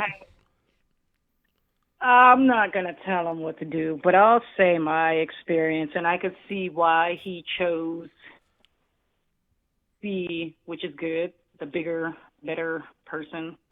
I don't know if I would have, I don't know what I would have done, honestly, at this point. But I had joined a couple of years ago, probably like five or 6 years ago. I went to Corona, California, to live in this household, to like join a ministry. They wanted me, when I went there, my brother was paying most of the bills. He was the only one with like a real job, but he was always on the ship, and he didn't really know what was going on in that house. There was like 5 bedrooms, 5 or 6 bedrooms, 6 different families living up in there. Each bedroom had a family. And the pastor, the head guy leading this ministry group, was the only one that was not on the lease to the house. And he had the worst credit, the worst everything, but he managed to get all these people together from like Arizona, and they moved to California. And the main thing about their ministry was it was like making a bunch of music and a bunch of videos, and it was pretty worldly. And they used to call each other like princes and princesses, and like, and here I am coming from Houston, like straight from the hood, but I had a relationship with God, and I read my Bible and stuff, and and I had left the church because I was reading the Bible for myself. And I just ended up there to, change the scenery, try to better myself or whatever. Join a ministry, do something good. And this guy was like telling them, the group that I had came there, I was going to be an asset, I was doing graphic designs, doing the piano. And once I figured they were a bunch of BS, like I quit going to morning worship services, stopped going to their little Bible studies because they were telling crap all out of context. And there were times where they had like group meetings and like 16 of them would be questioning me about the Bible and my knowledge and all that. And God was good because I was reading the Bible, but this isn't too long after I was just, smoking and drinking, and it wasn't too long since I made that transition in life. So I had a good memory, and the Holy Spirit was bringing up these Bible verses and stories to combat their fraudulent, fake out of context stuff. Anyways, fast forward, I had quit everything, so I would spend most of my days just going to the park or taking my nephews out, and the head pastor was saying that the enemy infiltrated his ministry, and we got to get rid of the enemy. Like, he would hold these meetings, and I'd be up in the house, and I know exactly who he's talking about. I was like, this dude. I was like, whatever. One day I was at the park. I get a phone call from my brother's wife, and she's like, the pastor hit his wife. Max, you got to come. And I was like, why y'all calling me? Y'all don't even like me. Remember, I'm that ghetto business from... So I was like, okay, fine. I went up over there. Like, I ran from the park to the house just to make sure, because that's all I heard. Like, my nephew in the back screaming. I didn't know if this dude was going crazy all up in the house or not. I went up, got into the house. I saw the wife downstairs by the door, and she had a busted lip. And everyone else was hanging out downstairs. I was like, well, where'd the pastor do that? Where your husband at? And she's like, oh, he's in the room. I was like, well, tell him get his down here. And it's like, no, sister, no. I already forgave him. We're going to do this, the godly way. We love each other. It was a mistake. And I'm looking at her face. I'm like, dude, you still have fresh blood, like, coming out of that lip as we speak. And you already forgave his, And I was supposed to be the most ghetto, vile thing. And the accuser was the one doing that crap, and I don't know. I called him out. I told him if he wanted to put his hands on a female, then come on down, and, he didn't. He wouldn't. And I was festering in that house all night, just pissed off that I had to stay in the same building as him. And I called the police. I never called the police at that point. And... because I couldn't stand it. I was like, he ain't going to get away with this crap, and I'm not going to stay in this place with him. The police over there in California, it's like a little off, like 20 minutes off of Los Angeles. They took like 6 hours to get there. And after that, everyone just packed their bags and left and spread, and that I was the one that destroyed their ministry. I was to blame for everything, and everyone went home to Arizona, and that whole thing was demolished. And I was only there for like 3 or 4 months, and I didn't know what I was gonna get into. Maybe that was God's will. The whole thing was a fraud, and I would have, if I was in Tim's situation, that's a different story, because what that dude did to Tim would have been another story. Yeah. But giants are out there, and these people holes are out there. It's crazy. So, I ended up back in Texas where I belong. Oh, nice. Yeah, right. Good thing you get out of there, that's for sure. But thank you for the call, sister. Yeah. Y'all take it easy. You Hello too. to everyone in the chat. Y'all be blessed. Love you, sister, and Shabbat Shalom. Shabbat Shalom. Love y'all too. Be blessed. Be blessed. All right, so the 33 number, in Rio, call you back in a second. But I try this 33 number. They try calling back, so answer the phone.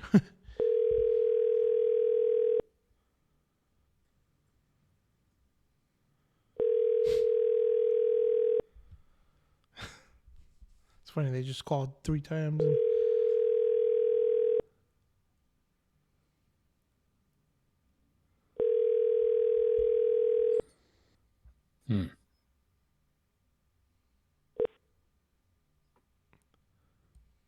Please leave your... I'm not going to play phone tag. So, calling Anne Marie back.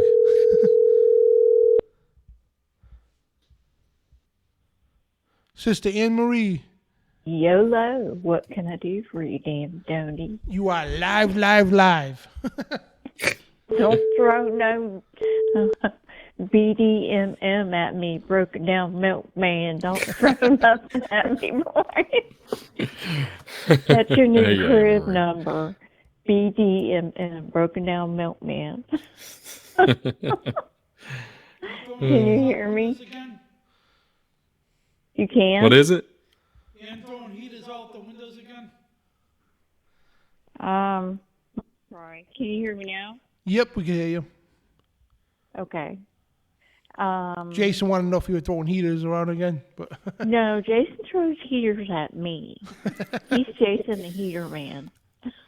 Well, I call him Jason. Since I'm your mammy, he'd be my son. So, I can barely hear you. Am I clear enough? No, yep, yeah, loud and clear. Okay, thank you. I just want to mention a few quick things because I know it's been a long night for you, but does the name Norma Jean Mortensen ring a bell with anybody? No. Marilyn Monroe. Oh, Does yeah. anybody know that she had a high insecurity because she had 6 toes on each feet? Did she? Yeah, Yes, I've heard when this I got before. a picture of it, I'll send it to you. Huh. Let me look that up. Yep. That's- She went and had one a toe. She actually had the big toe, and then she had a total of 6. And she went and had them surgically removed because she couldn't fit into the white slippers with the white dress and do that until she had her little pinky extras. But she had 6 toes on each feet. Not on her hands, but on her feet. I thought that was interesting. And of course, Snopes.com, I'm looking up now. Of course, it's like, oh, that's false. You know, don't ever listen to anything Snopes has to say or these so-called fact checkers. Okay. Yeah. So yeah, I believe it. You know what I mean? I know he's gonna just make that up. There's actually pictures right there too. Like so. Yeah, she was redheaded, red brunette headed at the time. That's before she became Marilyn Monroe. Yep. And it was a YouTube channel about Marilyn. It was a short, and it was about Marilyn Monroe's insecurities. And she had, you know, everybody has insecurities, but when they pan down to her feet, I did a snapshot off the TV, and it shows she has 6 toes. And I thought that is pretty doggone interesting.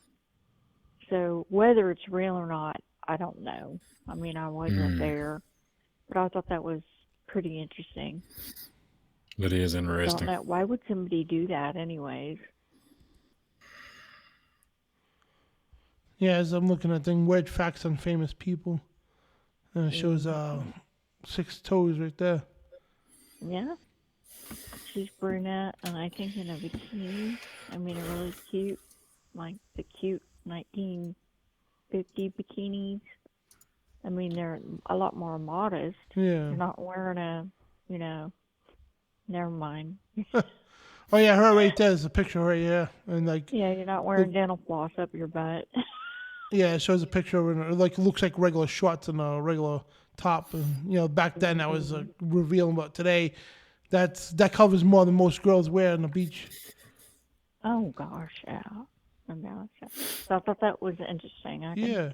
Since you've got the picture, I won't send it to you, but I zoomed in on it and I was like, oh, that's interesting.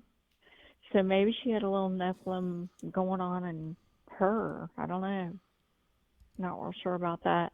And there's 3 things. So that was number 1. Number 2 is I'll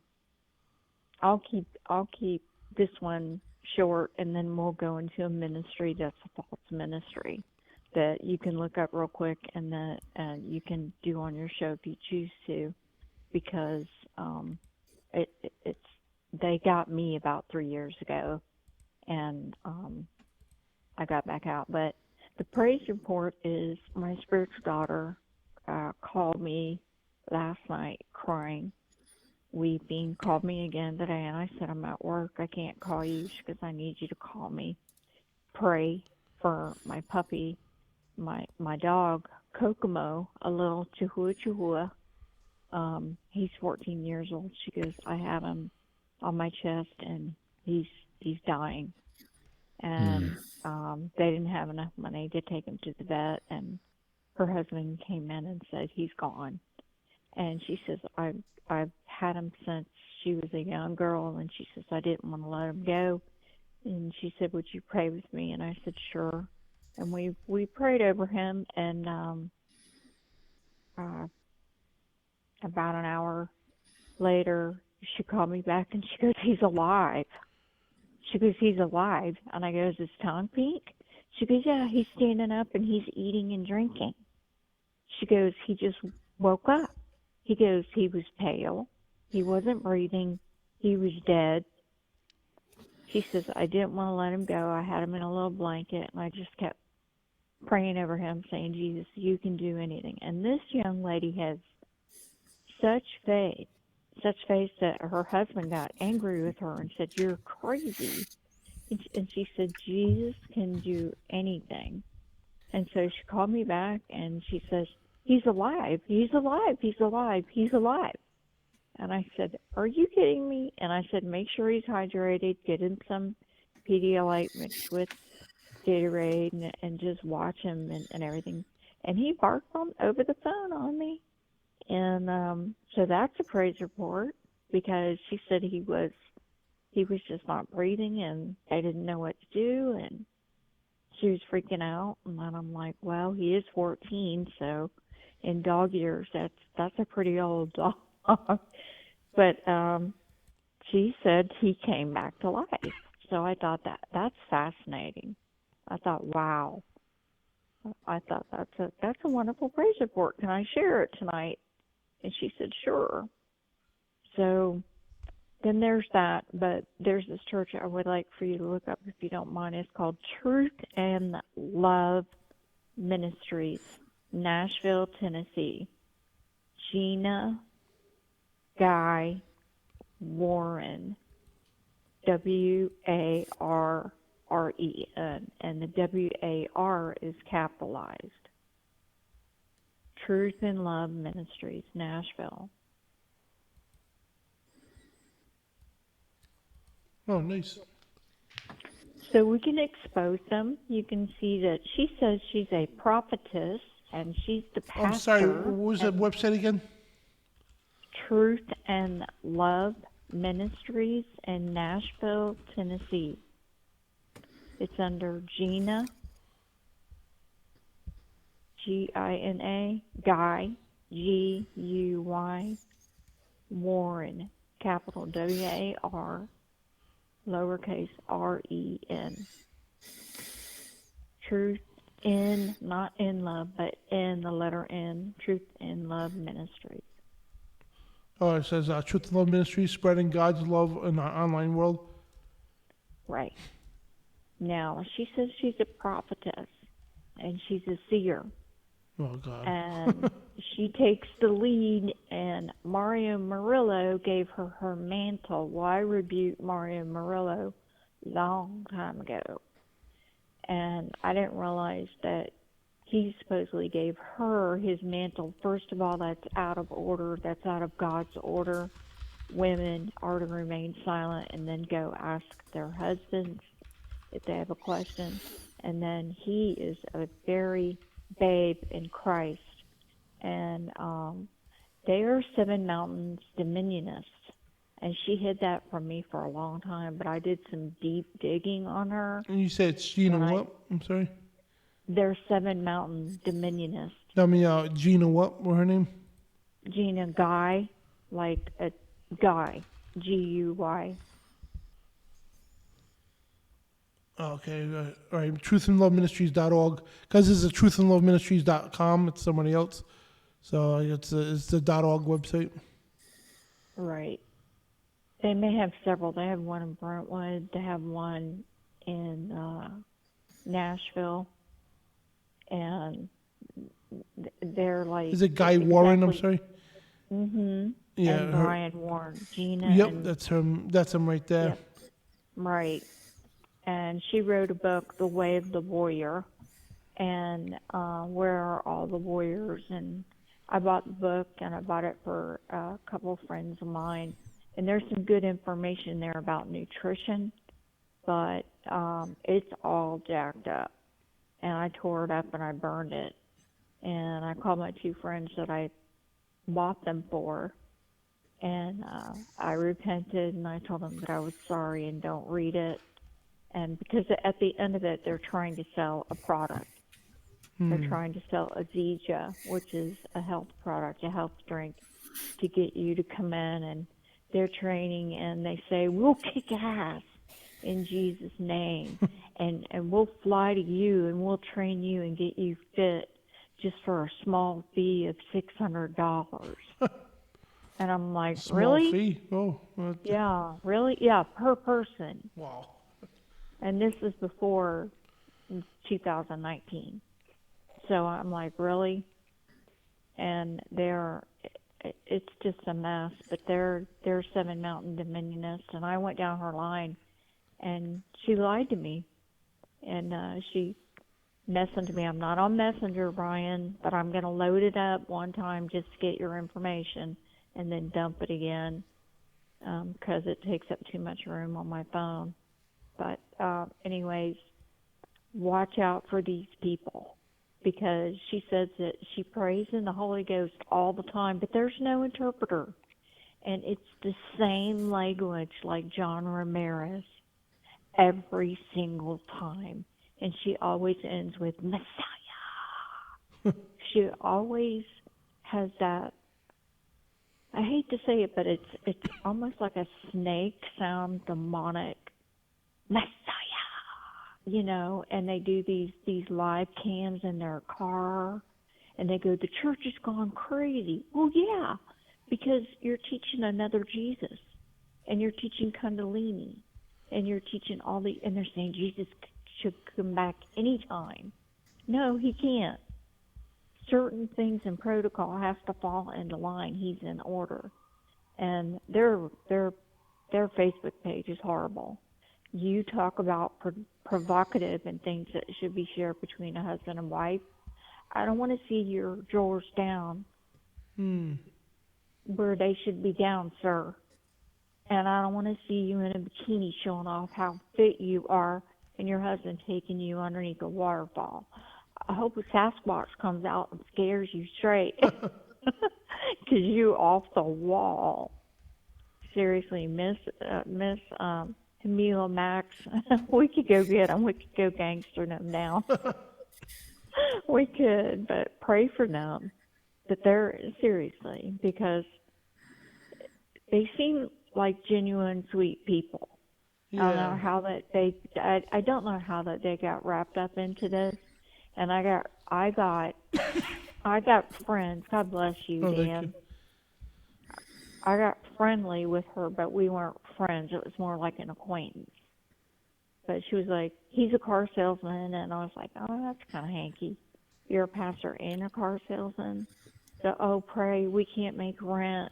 Is that kind of weird if you think about it? Like, even in the movies, right? If you, they have these clown preachers on TV, right, in the movies too. And even in real life, a lot of these guys are car salesmen. Is there something, being a car salesman that says it decides I'm going to become a fraudulent preacher one day? Exactly, and that's like when I give out my phone number to somebody or somebody I know, and they're like, what's your number? And it's a funny number, and you know what it is, and I say, and I'm not a car salesman. Because it's just a funny number. Yeah. I'm like, it's a pretty neat number, but no, I'm not a car salesman. But yeah, so Truth and Love Ministries, stay away from them. They're Make sure setting it's a mountains. .org one. So there's two of them, guys. It's, because we don't want to put some false stuff on somebody else. There's truthandloveministries.com and there's truthandloveministries.org. It's not the .com, it's the .org site. It's the man and woman, Brian, and that woman, Gina. So just want to make sure this way, because I know people out there go, which is good, go confront these people. I don't want you going confronting the wrong person. They'd probably be like, what are you talking about? I don't have a wife or whatever, so this is .org ministries. Yes, sir. I confronted her when she says, well, please pray for us. My husband's mother just passed. Well, who takes a picture of their husband crying on the bed and their dog named Zoe leaning on the bed, and she called her dog the prophetess Zoe, and that enraged me. I said, Elijah, Samuel, Daniel, they would have your head and your fanny for that. How dare you say that a dog? Canines are instinctive. They are not. Zoe the prophet is ministering to her father. No, that's a dog. That is a dog. And who does that and puts it on Facebook? And at that point, I went, done. And I said, I rebuke you in the name of the Lord. So it's your fault. Bye. I didn't even say bye. I was just, who does that? So be careful, guys. There's a lot of hucksters out there. And another one, real quick, Amy Jo Morales. She's on Facebook, just like it sounds. Amy, AmyJoMorales.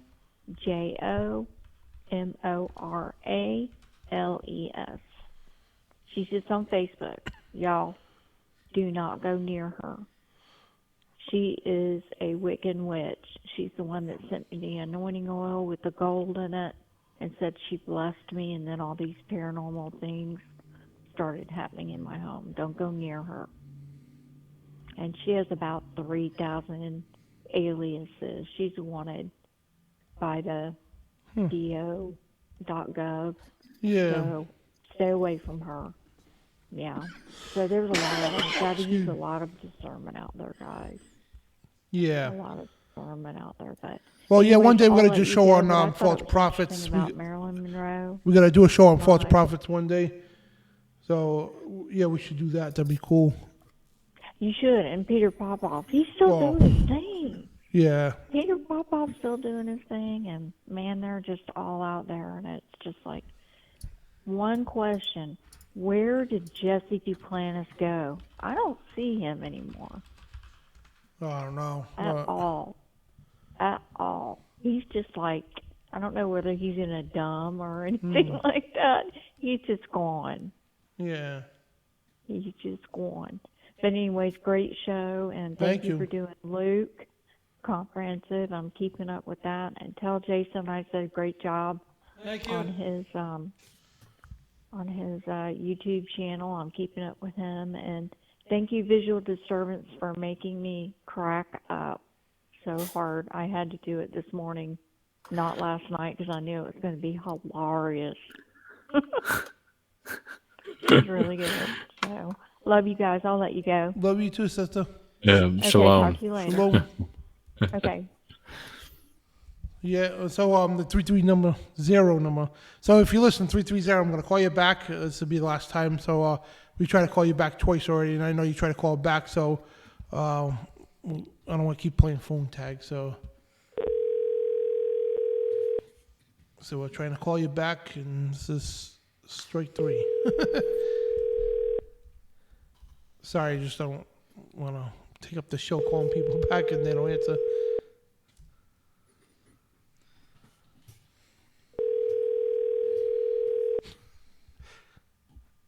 All right, so yeah, all right.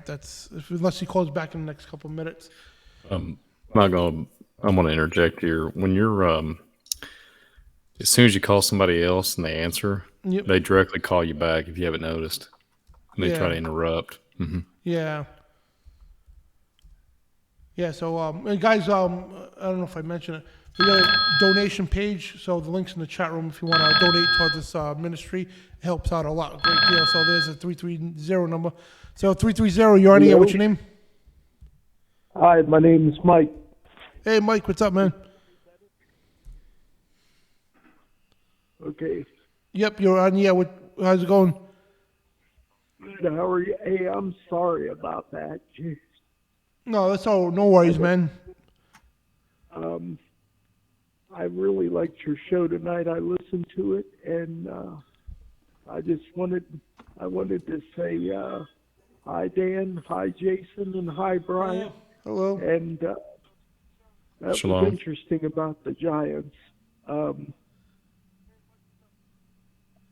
Everybody needs Jesus, and all of the Bible's true, and evolution is a lie. And the Smithsonian comes in, and they take the evidence and hide it. Yep. So, wow. Yep, that's what they do, or the Historical Society of your state. I think they run all the museums and stuff, Yep. most of them. So, wow. But, yeah, that was really interesting. So Yeah, they thank you, found giants all over the world. Yeah. So they probably try to cover that up so people won't believe the Bible.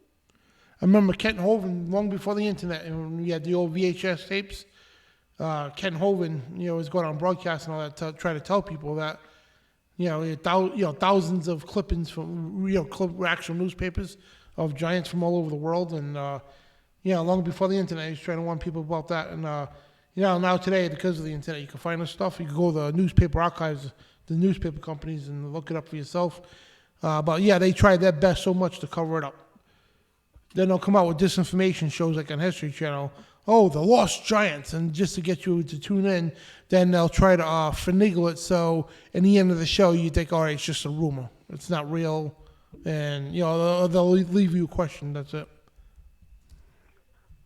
Yeah, they're always pushing that ancient aliens nonsense too. So I remember seeing him.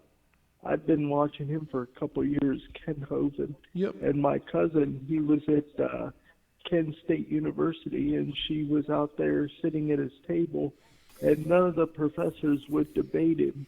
And, Yeah. I thought, if evolution's true, you'll debate anybody, anytime, any place, and you'll always win because it's true. And you have solid evidence, but they don't have solid evidence. So Yeah, that's he why was they awesome. wouldn't debate him. He used to he actually had a pool going for a while. I forgot how much it was. It was a lot of money in the pool.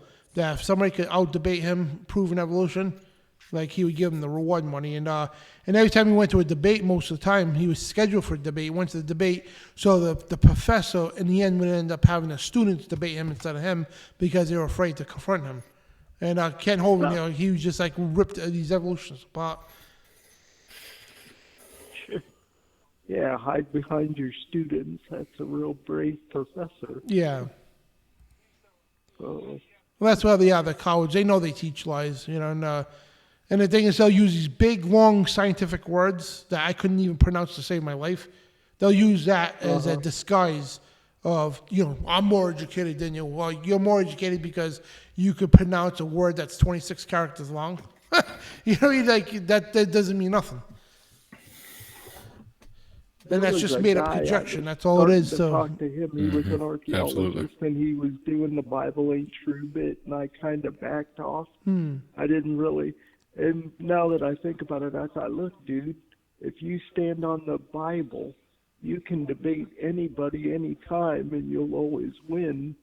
And it doesn't matter if they're college educated and they got degrees from A to Z. Who cares? Mm-hmm. You can't be intimidated by these goofs.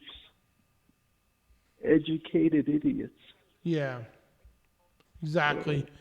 Like that guy Zappa said, they're just ignorant, I know, it's ridiculous. Wow. Hey, if you get a chance to, there's a thing I've been listening to. It's called Sling and Stone. It's a Christian channel. Yep. And he was talking about giants in the Solomon Islands. Mm-hmm. Nice. And, yeah, how the Japanese soldiers even faced them in World War II. And the giants would actually come out and eat people. Yeah. So, and they said something, too, about the Japanese infantrymen were afraid of them and their bullets had no effect. And I thought, doesn't that sound like the Kandahar giant? Because even when they were shooting at him, he kept coming until they shot him in the head. So, wow. Yeah. Sounds like there's still giants here and there. Yep. So, wow. You know, like the quote from Zappa there, he said, Frank Zappa, schools train people to be ignorant in style. So I know that I heard him say that, and I thought he's right. I mean, the school system, I guess you could call it the fool system. Yep. The public fool system, or the public indoctrination centers, that's what I call them. Yeah, brainwashing Jews. Yeah. They just told my son today at school, I want to homeschool him, but it's another story altogether, but they told him at school today that the earth is now spinning faster. What? Yeah, they told him in school the earth it's just spinning faster now. That's why the days How go do by. they even know it's spinning? Yeah. I mean, I may even come around to the flat earth thing. I thought, look, whatever the Bible says is true. Yeah. You were wrong about once saved, always saved. Yep. So you could be wrong. Maybe the earth is flat. Mm. You can trust the Bible. You can't trust NASA. Exactly. I wouldn't trust NASA, I was going to say, as far as I could throw them, but I wouldn't trust them at all, to tell you the truth. L.A. Marzulli talked about NASA, and he said it stands for never a straight answer. Yeah, that's a good point. So, but wow, I could pray with you guys before I jump off here. That's thank cool. you. Yeah, be blessed. Sweet. God, please help Dan and help his brother Jason with his new channel. And God, please be with Brian and help him with his eyesight issues. And just touch and heal his back. And I wrote something in the live chat. I said, Brian, just keep hanging in there like a hair on a biscuit. So, and love you guys, and I'll talk to you later. God bless. You too. God bless you, and thank you for the phone call. Thank you. God bless you Thank too. you. Bye. Bye. Bye-bye. He said he loves you like hair on a biscuit. Yeah, it's a blessing. Thank you for calling in. We got to get those T-shirts made, the mugs, hair on a biscuit, with Brian Reece. Oh, man. Yeah, I think, yeah, pray. In stores now, Hairy Biscuits. And get Brian's album, and you get a free hairy biscuit. Yeah. What, from, Cracker Barrel? Yeah. That's the only thing I can think of is Cracker Barrel has good biscuits, man. Yeah. We used to go there a lot. Welcome to Spiritual Warfare Friday. When we get into the 3-hour mark, we start talking about hair on a biscuit. Yeah. hair on a biscuit. Well, guys, if you want to follow Brian's channel, man, and Jason's, the links are in the description right at the bottom. And our guest coming on next week, which is Trey Harris. He's the host of Course Correction Radio. All three of their links for their YouTube channels are right at the bottom. So go subscribe if you can now and actually get another call. So 501, you're on here. What's your name? Hey, my name's Andrew. Hey, what's up? What is it, Angie? Andrew. Andrew, I'm sorry. Oh, you're fine. How's it How going, are you guys man? doing tonight? Well, pretty good. Nice. I was really intrigued by the topic tonight. Thank you. I've done a lot of research on my own. I just wanted to bring up a couple really interesting points. one of them being like old newspaper clippings in libraries. People are finding historical, newspaper events from scanning these old library records, and they're finding more and more examples of old bones that were discovered that were tested at the time, and this was suppressed through the Smithsonian suppression. And, I'm just aligning with the theory that the Smithsonian isn't allowing this information to get out. But you're getting this kind of stack up of information that doesn't seem to have been quite scrubbed out of the records, and seeing it becoming more of a mainstream topic now. And we all know, I think you guys, I'm sure you covered it in the video. I haven't actually watched the whole live stream tonight, but the aspect of the Bible, Genesis 6, and something in the core of the Bible, a lot of people may not get the depth of this, but I believe that, with the flood and with what God has done to earth, he's mainly been focusing on protecting the original human genes here on the planet. And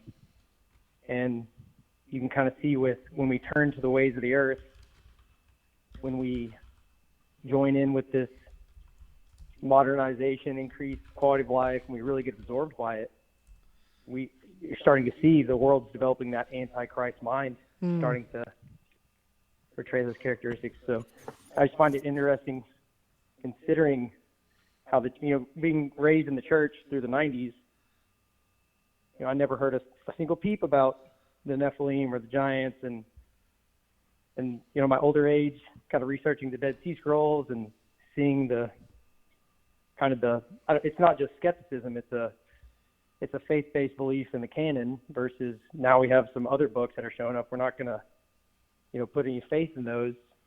But if you look into the Dead Sea Scrolls, you look into some of these texts that reference, there are links that directly correlate with the Bible.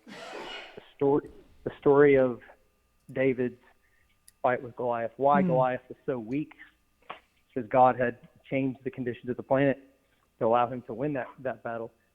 And I have my own skepticisms with the validity of the Dead Sea Scrolls, because I think the intelligence of people back in that time is drastically underestimated.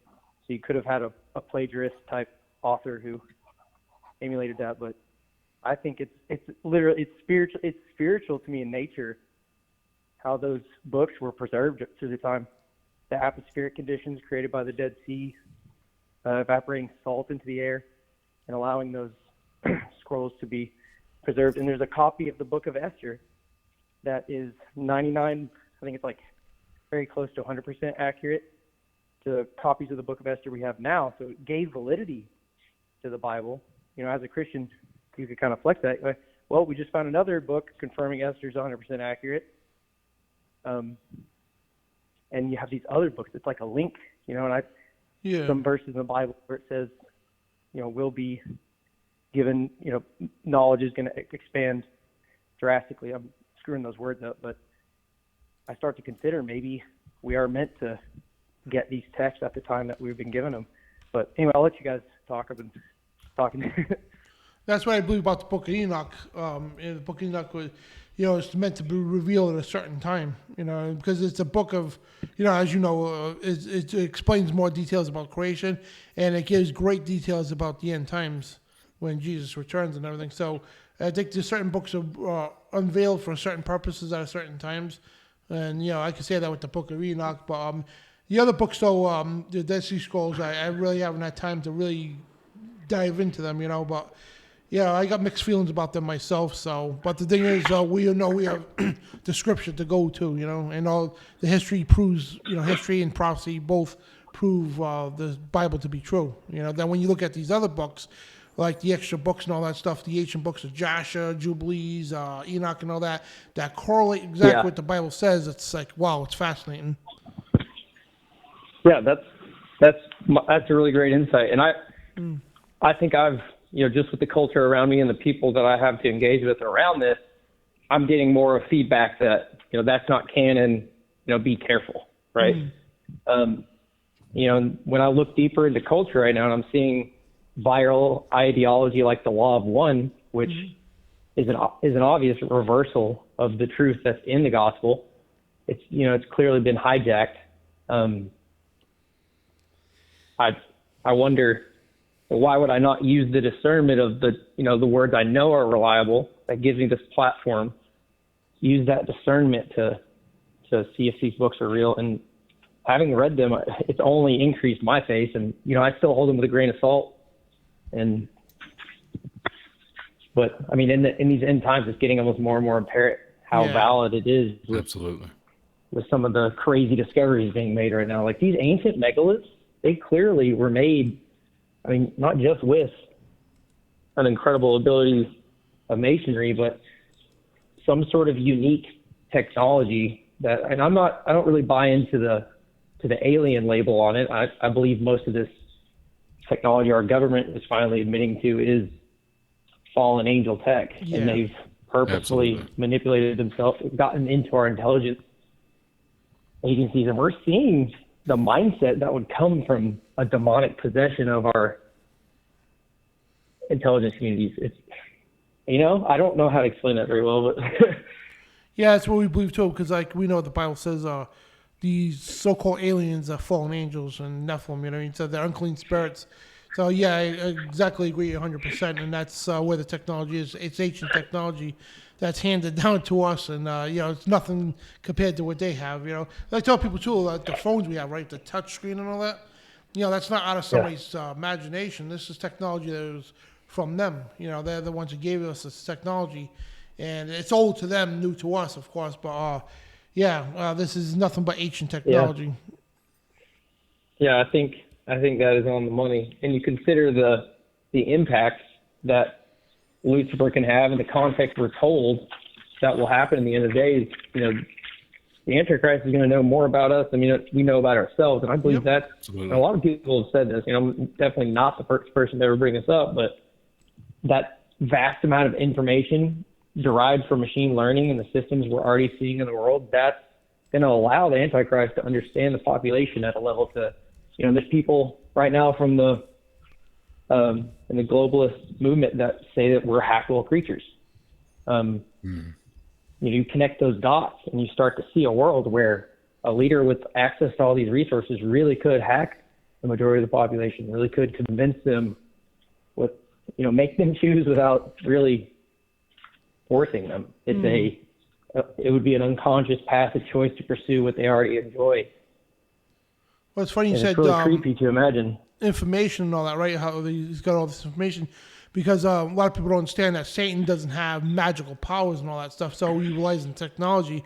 So like we heard about these, you know, the Chinese weather balloons going on, right? So, and I tell people, it's horrible that they're over there spying on us. But however, our government spies on us. They pose more of a threat to our securities and our personal privacy than China does, because they got fusion centers. When you talk about technology, this reminds me of the fusion centers we got in every state.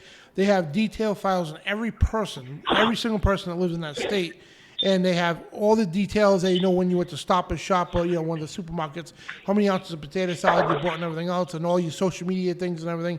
So they build up this whole database on every person, every citizen in the world, and of course Satan's got to have that and access to his head to be able to have all this information on people. Plus also the spiritual part too, where there's demons, like they're around all the time. So they've been around for thousands of years.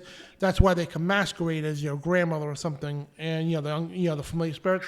So they have all detailed information on everybody. So that's why in the end times they're going to know everything about you. You know, so the AI, artificial intelligence, plays a role into that.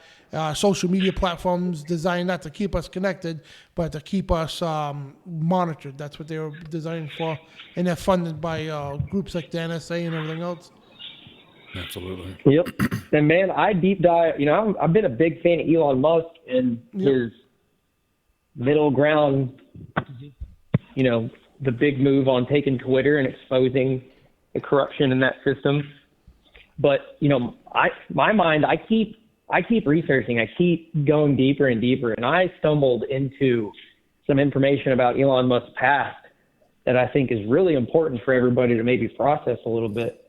I mean, it's already, you know, most people who it's gone pretty viral in other groups, and I think people may have heard of this before, but, Elon's past, he's part of these upper echelon families. He was raised by one, and the culture that he was around and the way he was raised, I just say everybody should go and research that. Everybody should go look up his life experience as a child and consider what that would mean for his ability to manipulate and play a certain role in these end times. Yeah. And I'm not I'm not anti Elon Musk now. I still keeping my eye out, but I think, if I'm going off what the Bible says, it doesn't tell me to decide. It tells me to, walk, and God will guide my steps. And as I keep walking and exploring these paths, I seem to be being shown this perspective, and it definitely gives me some red flags. But I don't know. So same here. It'll man. be interesting to see. Yeah. So yeah, that's what we figure. We do the shows on with Elon Musk. It's we gotta just keep a watch on this guy, and you don't trust him, but also on the other hand, hopefully he is revealing some good information, and hopefully he is coming to the right side. So it's a toss up. But either way, like you said earlier, we got to put our full trust in the Bible. That's what we need to do. Absolutely. Yep. And Andrew, I think he's going to pull the carpet out from under any of this evil that's strategizing to put in these systems in a way we can't calculate. And another really joyful thing to imagine is, we've all heard the legend of Donald Trump and how he was debriefed on, these deep underground private sector trafficking rings, blah, blah, I'm keep the keywords safe for your channel, but all the deep dark stuff that has been theorized about, what if Elon is the highest paid military contractor? What if he's the private sector white hat making these moves? And that's kind of a view I really have a lot of hope for. So I'm praying for him, because I think when a guy like Elon Musk tries to challenge the world, he gets that much power. Even if there is a system that's been trying to control him, he's going to be, if he has a heart of truth, I think that's where God will come in. That's where you could have an abrupt change, no matter how corrupt the past is. Oh my gosh, there's I've got a creator. He loves me that much. My processor is, one big thing through my experience was, I used to be pretty anti-Christ mind and pro-technology, and always having something to bring up at Christmas to debate about how Christianity could not be true. My experience was, it was literally like I asked God, hey, if you're real, give me a mind of discernment. Give me the view that I can't see. And I go to sleep, wake up the next day, and it's a different world. I don't know how to explain it, but the ability to just let time come in and show you events and a bigger picture of things, it literally raises one's consciousness when you begin to walk with the Holy Spirit and you ask him to come in and take the reins. So I'm interested to see if, at the same time, we're going to see some really epic examples of God's power in these people's lives. Yeah, I hope so, man. That'd be awesome. But well, I'm sorry, go ahead. Good. I was going to say, I'll let you move on to another caller if you guys need to. Well, thank you for the call. That's a great call, man. Thank you. Yeah, Andrew. God man, bless you, have my a great friend, night. and I appreciate your love for the Word, man. Keep searching out and follow the words of Jesus, man. Hang on to that garment, man. I appreciate your call. It's a really good call. I'm picking up what you're laying down, my friend. So keep doing what you're doing. I appreciate it. I was a little bit kind of scared to call in. I've never really called in a radio show before, but it does get me excited to see everyone starting to talk and really come together as a Christian community and say, we've got some questions. So I love you all. Y'all have a good night. You too, brother. And great job, man. For a first-time caller, it's awesome. Yeah, absolutely. Be blessed, Andrew. Yeah, take care, Andrew. Thank y'all. God bless. So yeah, guys, we're probably getting phone calls tonight because we're going on 4 hours, and me and Brian, it's a little bit cooked. Especially Brian, he's been up all day and round the clock working. So yeah, man, I enjoyed the show. It's been great. It was epic, Dan, for sure. And every week we put these shows together. It's like really all to the wall, and And it takes us weeks because Brian runs his show and he helps with David Carrico at FOJCRadio. I run another show too, and we'll try to work together on the Wednesdays for now. It's called Breaking NWO. It's a brand new show we launched. And if I get this Rumble straightened out, whatever the case, and the people that were supposed to broadcast on Rumble tonight, I had to take it down because it kept redlining. So we're going to upload the show on Rumble. So if you're watching it on Rumble later, we apologize. But we're going to get that worked out. But the Wednesday shows we're going to be doing on Rumble Live. So basically, it's just going to be all out, just attacking the New World Order. That's why it's called Breaking NWO, because we're breaking the New World Order. So it's inspired from that show Breaking Babylon from John Pounders. So it's nystv.org. So check that out next Wednesday. And we're going to get a Monday show going together too. So not this week, but probably the following week we're going to get a Monday show going. So talk about like new stuff and everything else. And on Wednesday it's news too, about prophecy and also all kinds of spiritual warfare stuff. Then of course the Spiritual Warfare Friday is here. We're gonna, we just dropped the Spiritual Warfare Wednesday. We made that Breaking NWO show, so just keep people up to date. And if you're new listening to the show, guys, thank you for tuning in, and please keep tuning in. And every Friday, guys. And by the way, guys, we got a backup YouTube channel. If you gotta take a minute in the description, subscribe to that because we learned a lesson the hard way. We had a YouTube channel. We had about 20,000 subscribers, growing fast, and YouTube decides they want to play, you can't say this or that. So they go to videos 10 years old that was there for 10 years, hit me with a strike. I can see taking it down, right? Take it down, it's fine. But they hit me with a strike. So I got 3 strikes and they canceled my whole channel. So that's why I'm not doing no more news on this channel here. We did a nightly news show and that because what got us in the hot water because they're talking about things they don't want us to talk about. So we're going to be doing that on Rumble. So to save the confusion, guys, just go to truthradioshow.com. And every day I'll post a link of where we're going to be broadcasting from. So if is he going to be on Rumble? Is he going to be on YouTube with this channel, that channel? Just go to truthradioshow.com. We'll have the link right there. All you do is click on it. That's it. Or if you follow me on beforeitsnews.com, we got that up there as well. So other than that, guys, we've got a PayPal, Venmo, and the Cash App, and also that coffee link in the chat room if you want to help support our operation and ministries. And the links are in the description as well. So please support nystv.org. They got their channels, of course, on YouTube and Rumble, and it's all free content, but they do get a paid subscription. They got their own servers, and if it's $8 a month, but if you want a free month on me, it's 100% free. You don't even have to enter a credit card. If you go to nystv.org, the links are in the description as well in the instructions. So type in promo code Dan the Man. That's one word, lowercase, Dan the Man, as promo code, and you get 1 month. That's 30 days free. Thousands of videos, thousands and thousands of videos on demand for free, documentaries and everything else. So go check them out, give it a shot, and you got nothing to lose because it's awesome stuff. It really is. So other than that, I'm done for tonight, guys. And Brian, any closing words? Just tune in for Rumble on Sunday at FOJC Sunday Night Live.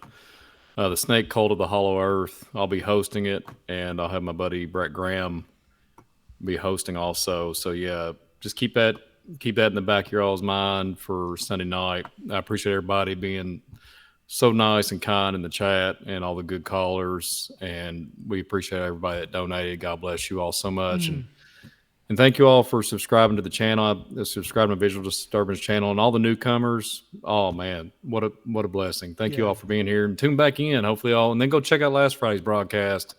Did a time traveling Spiritual Warfare Friday, but yeah, bless you all. And you want to lead us out in prayer quick?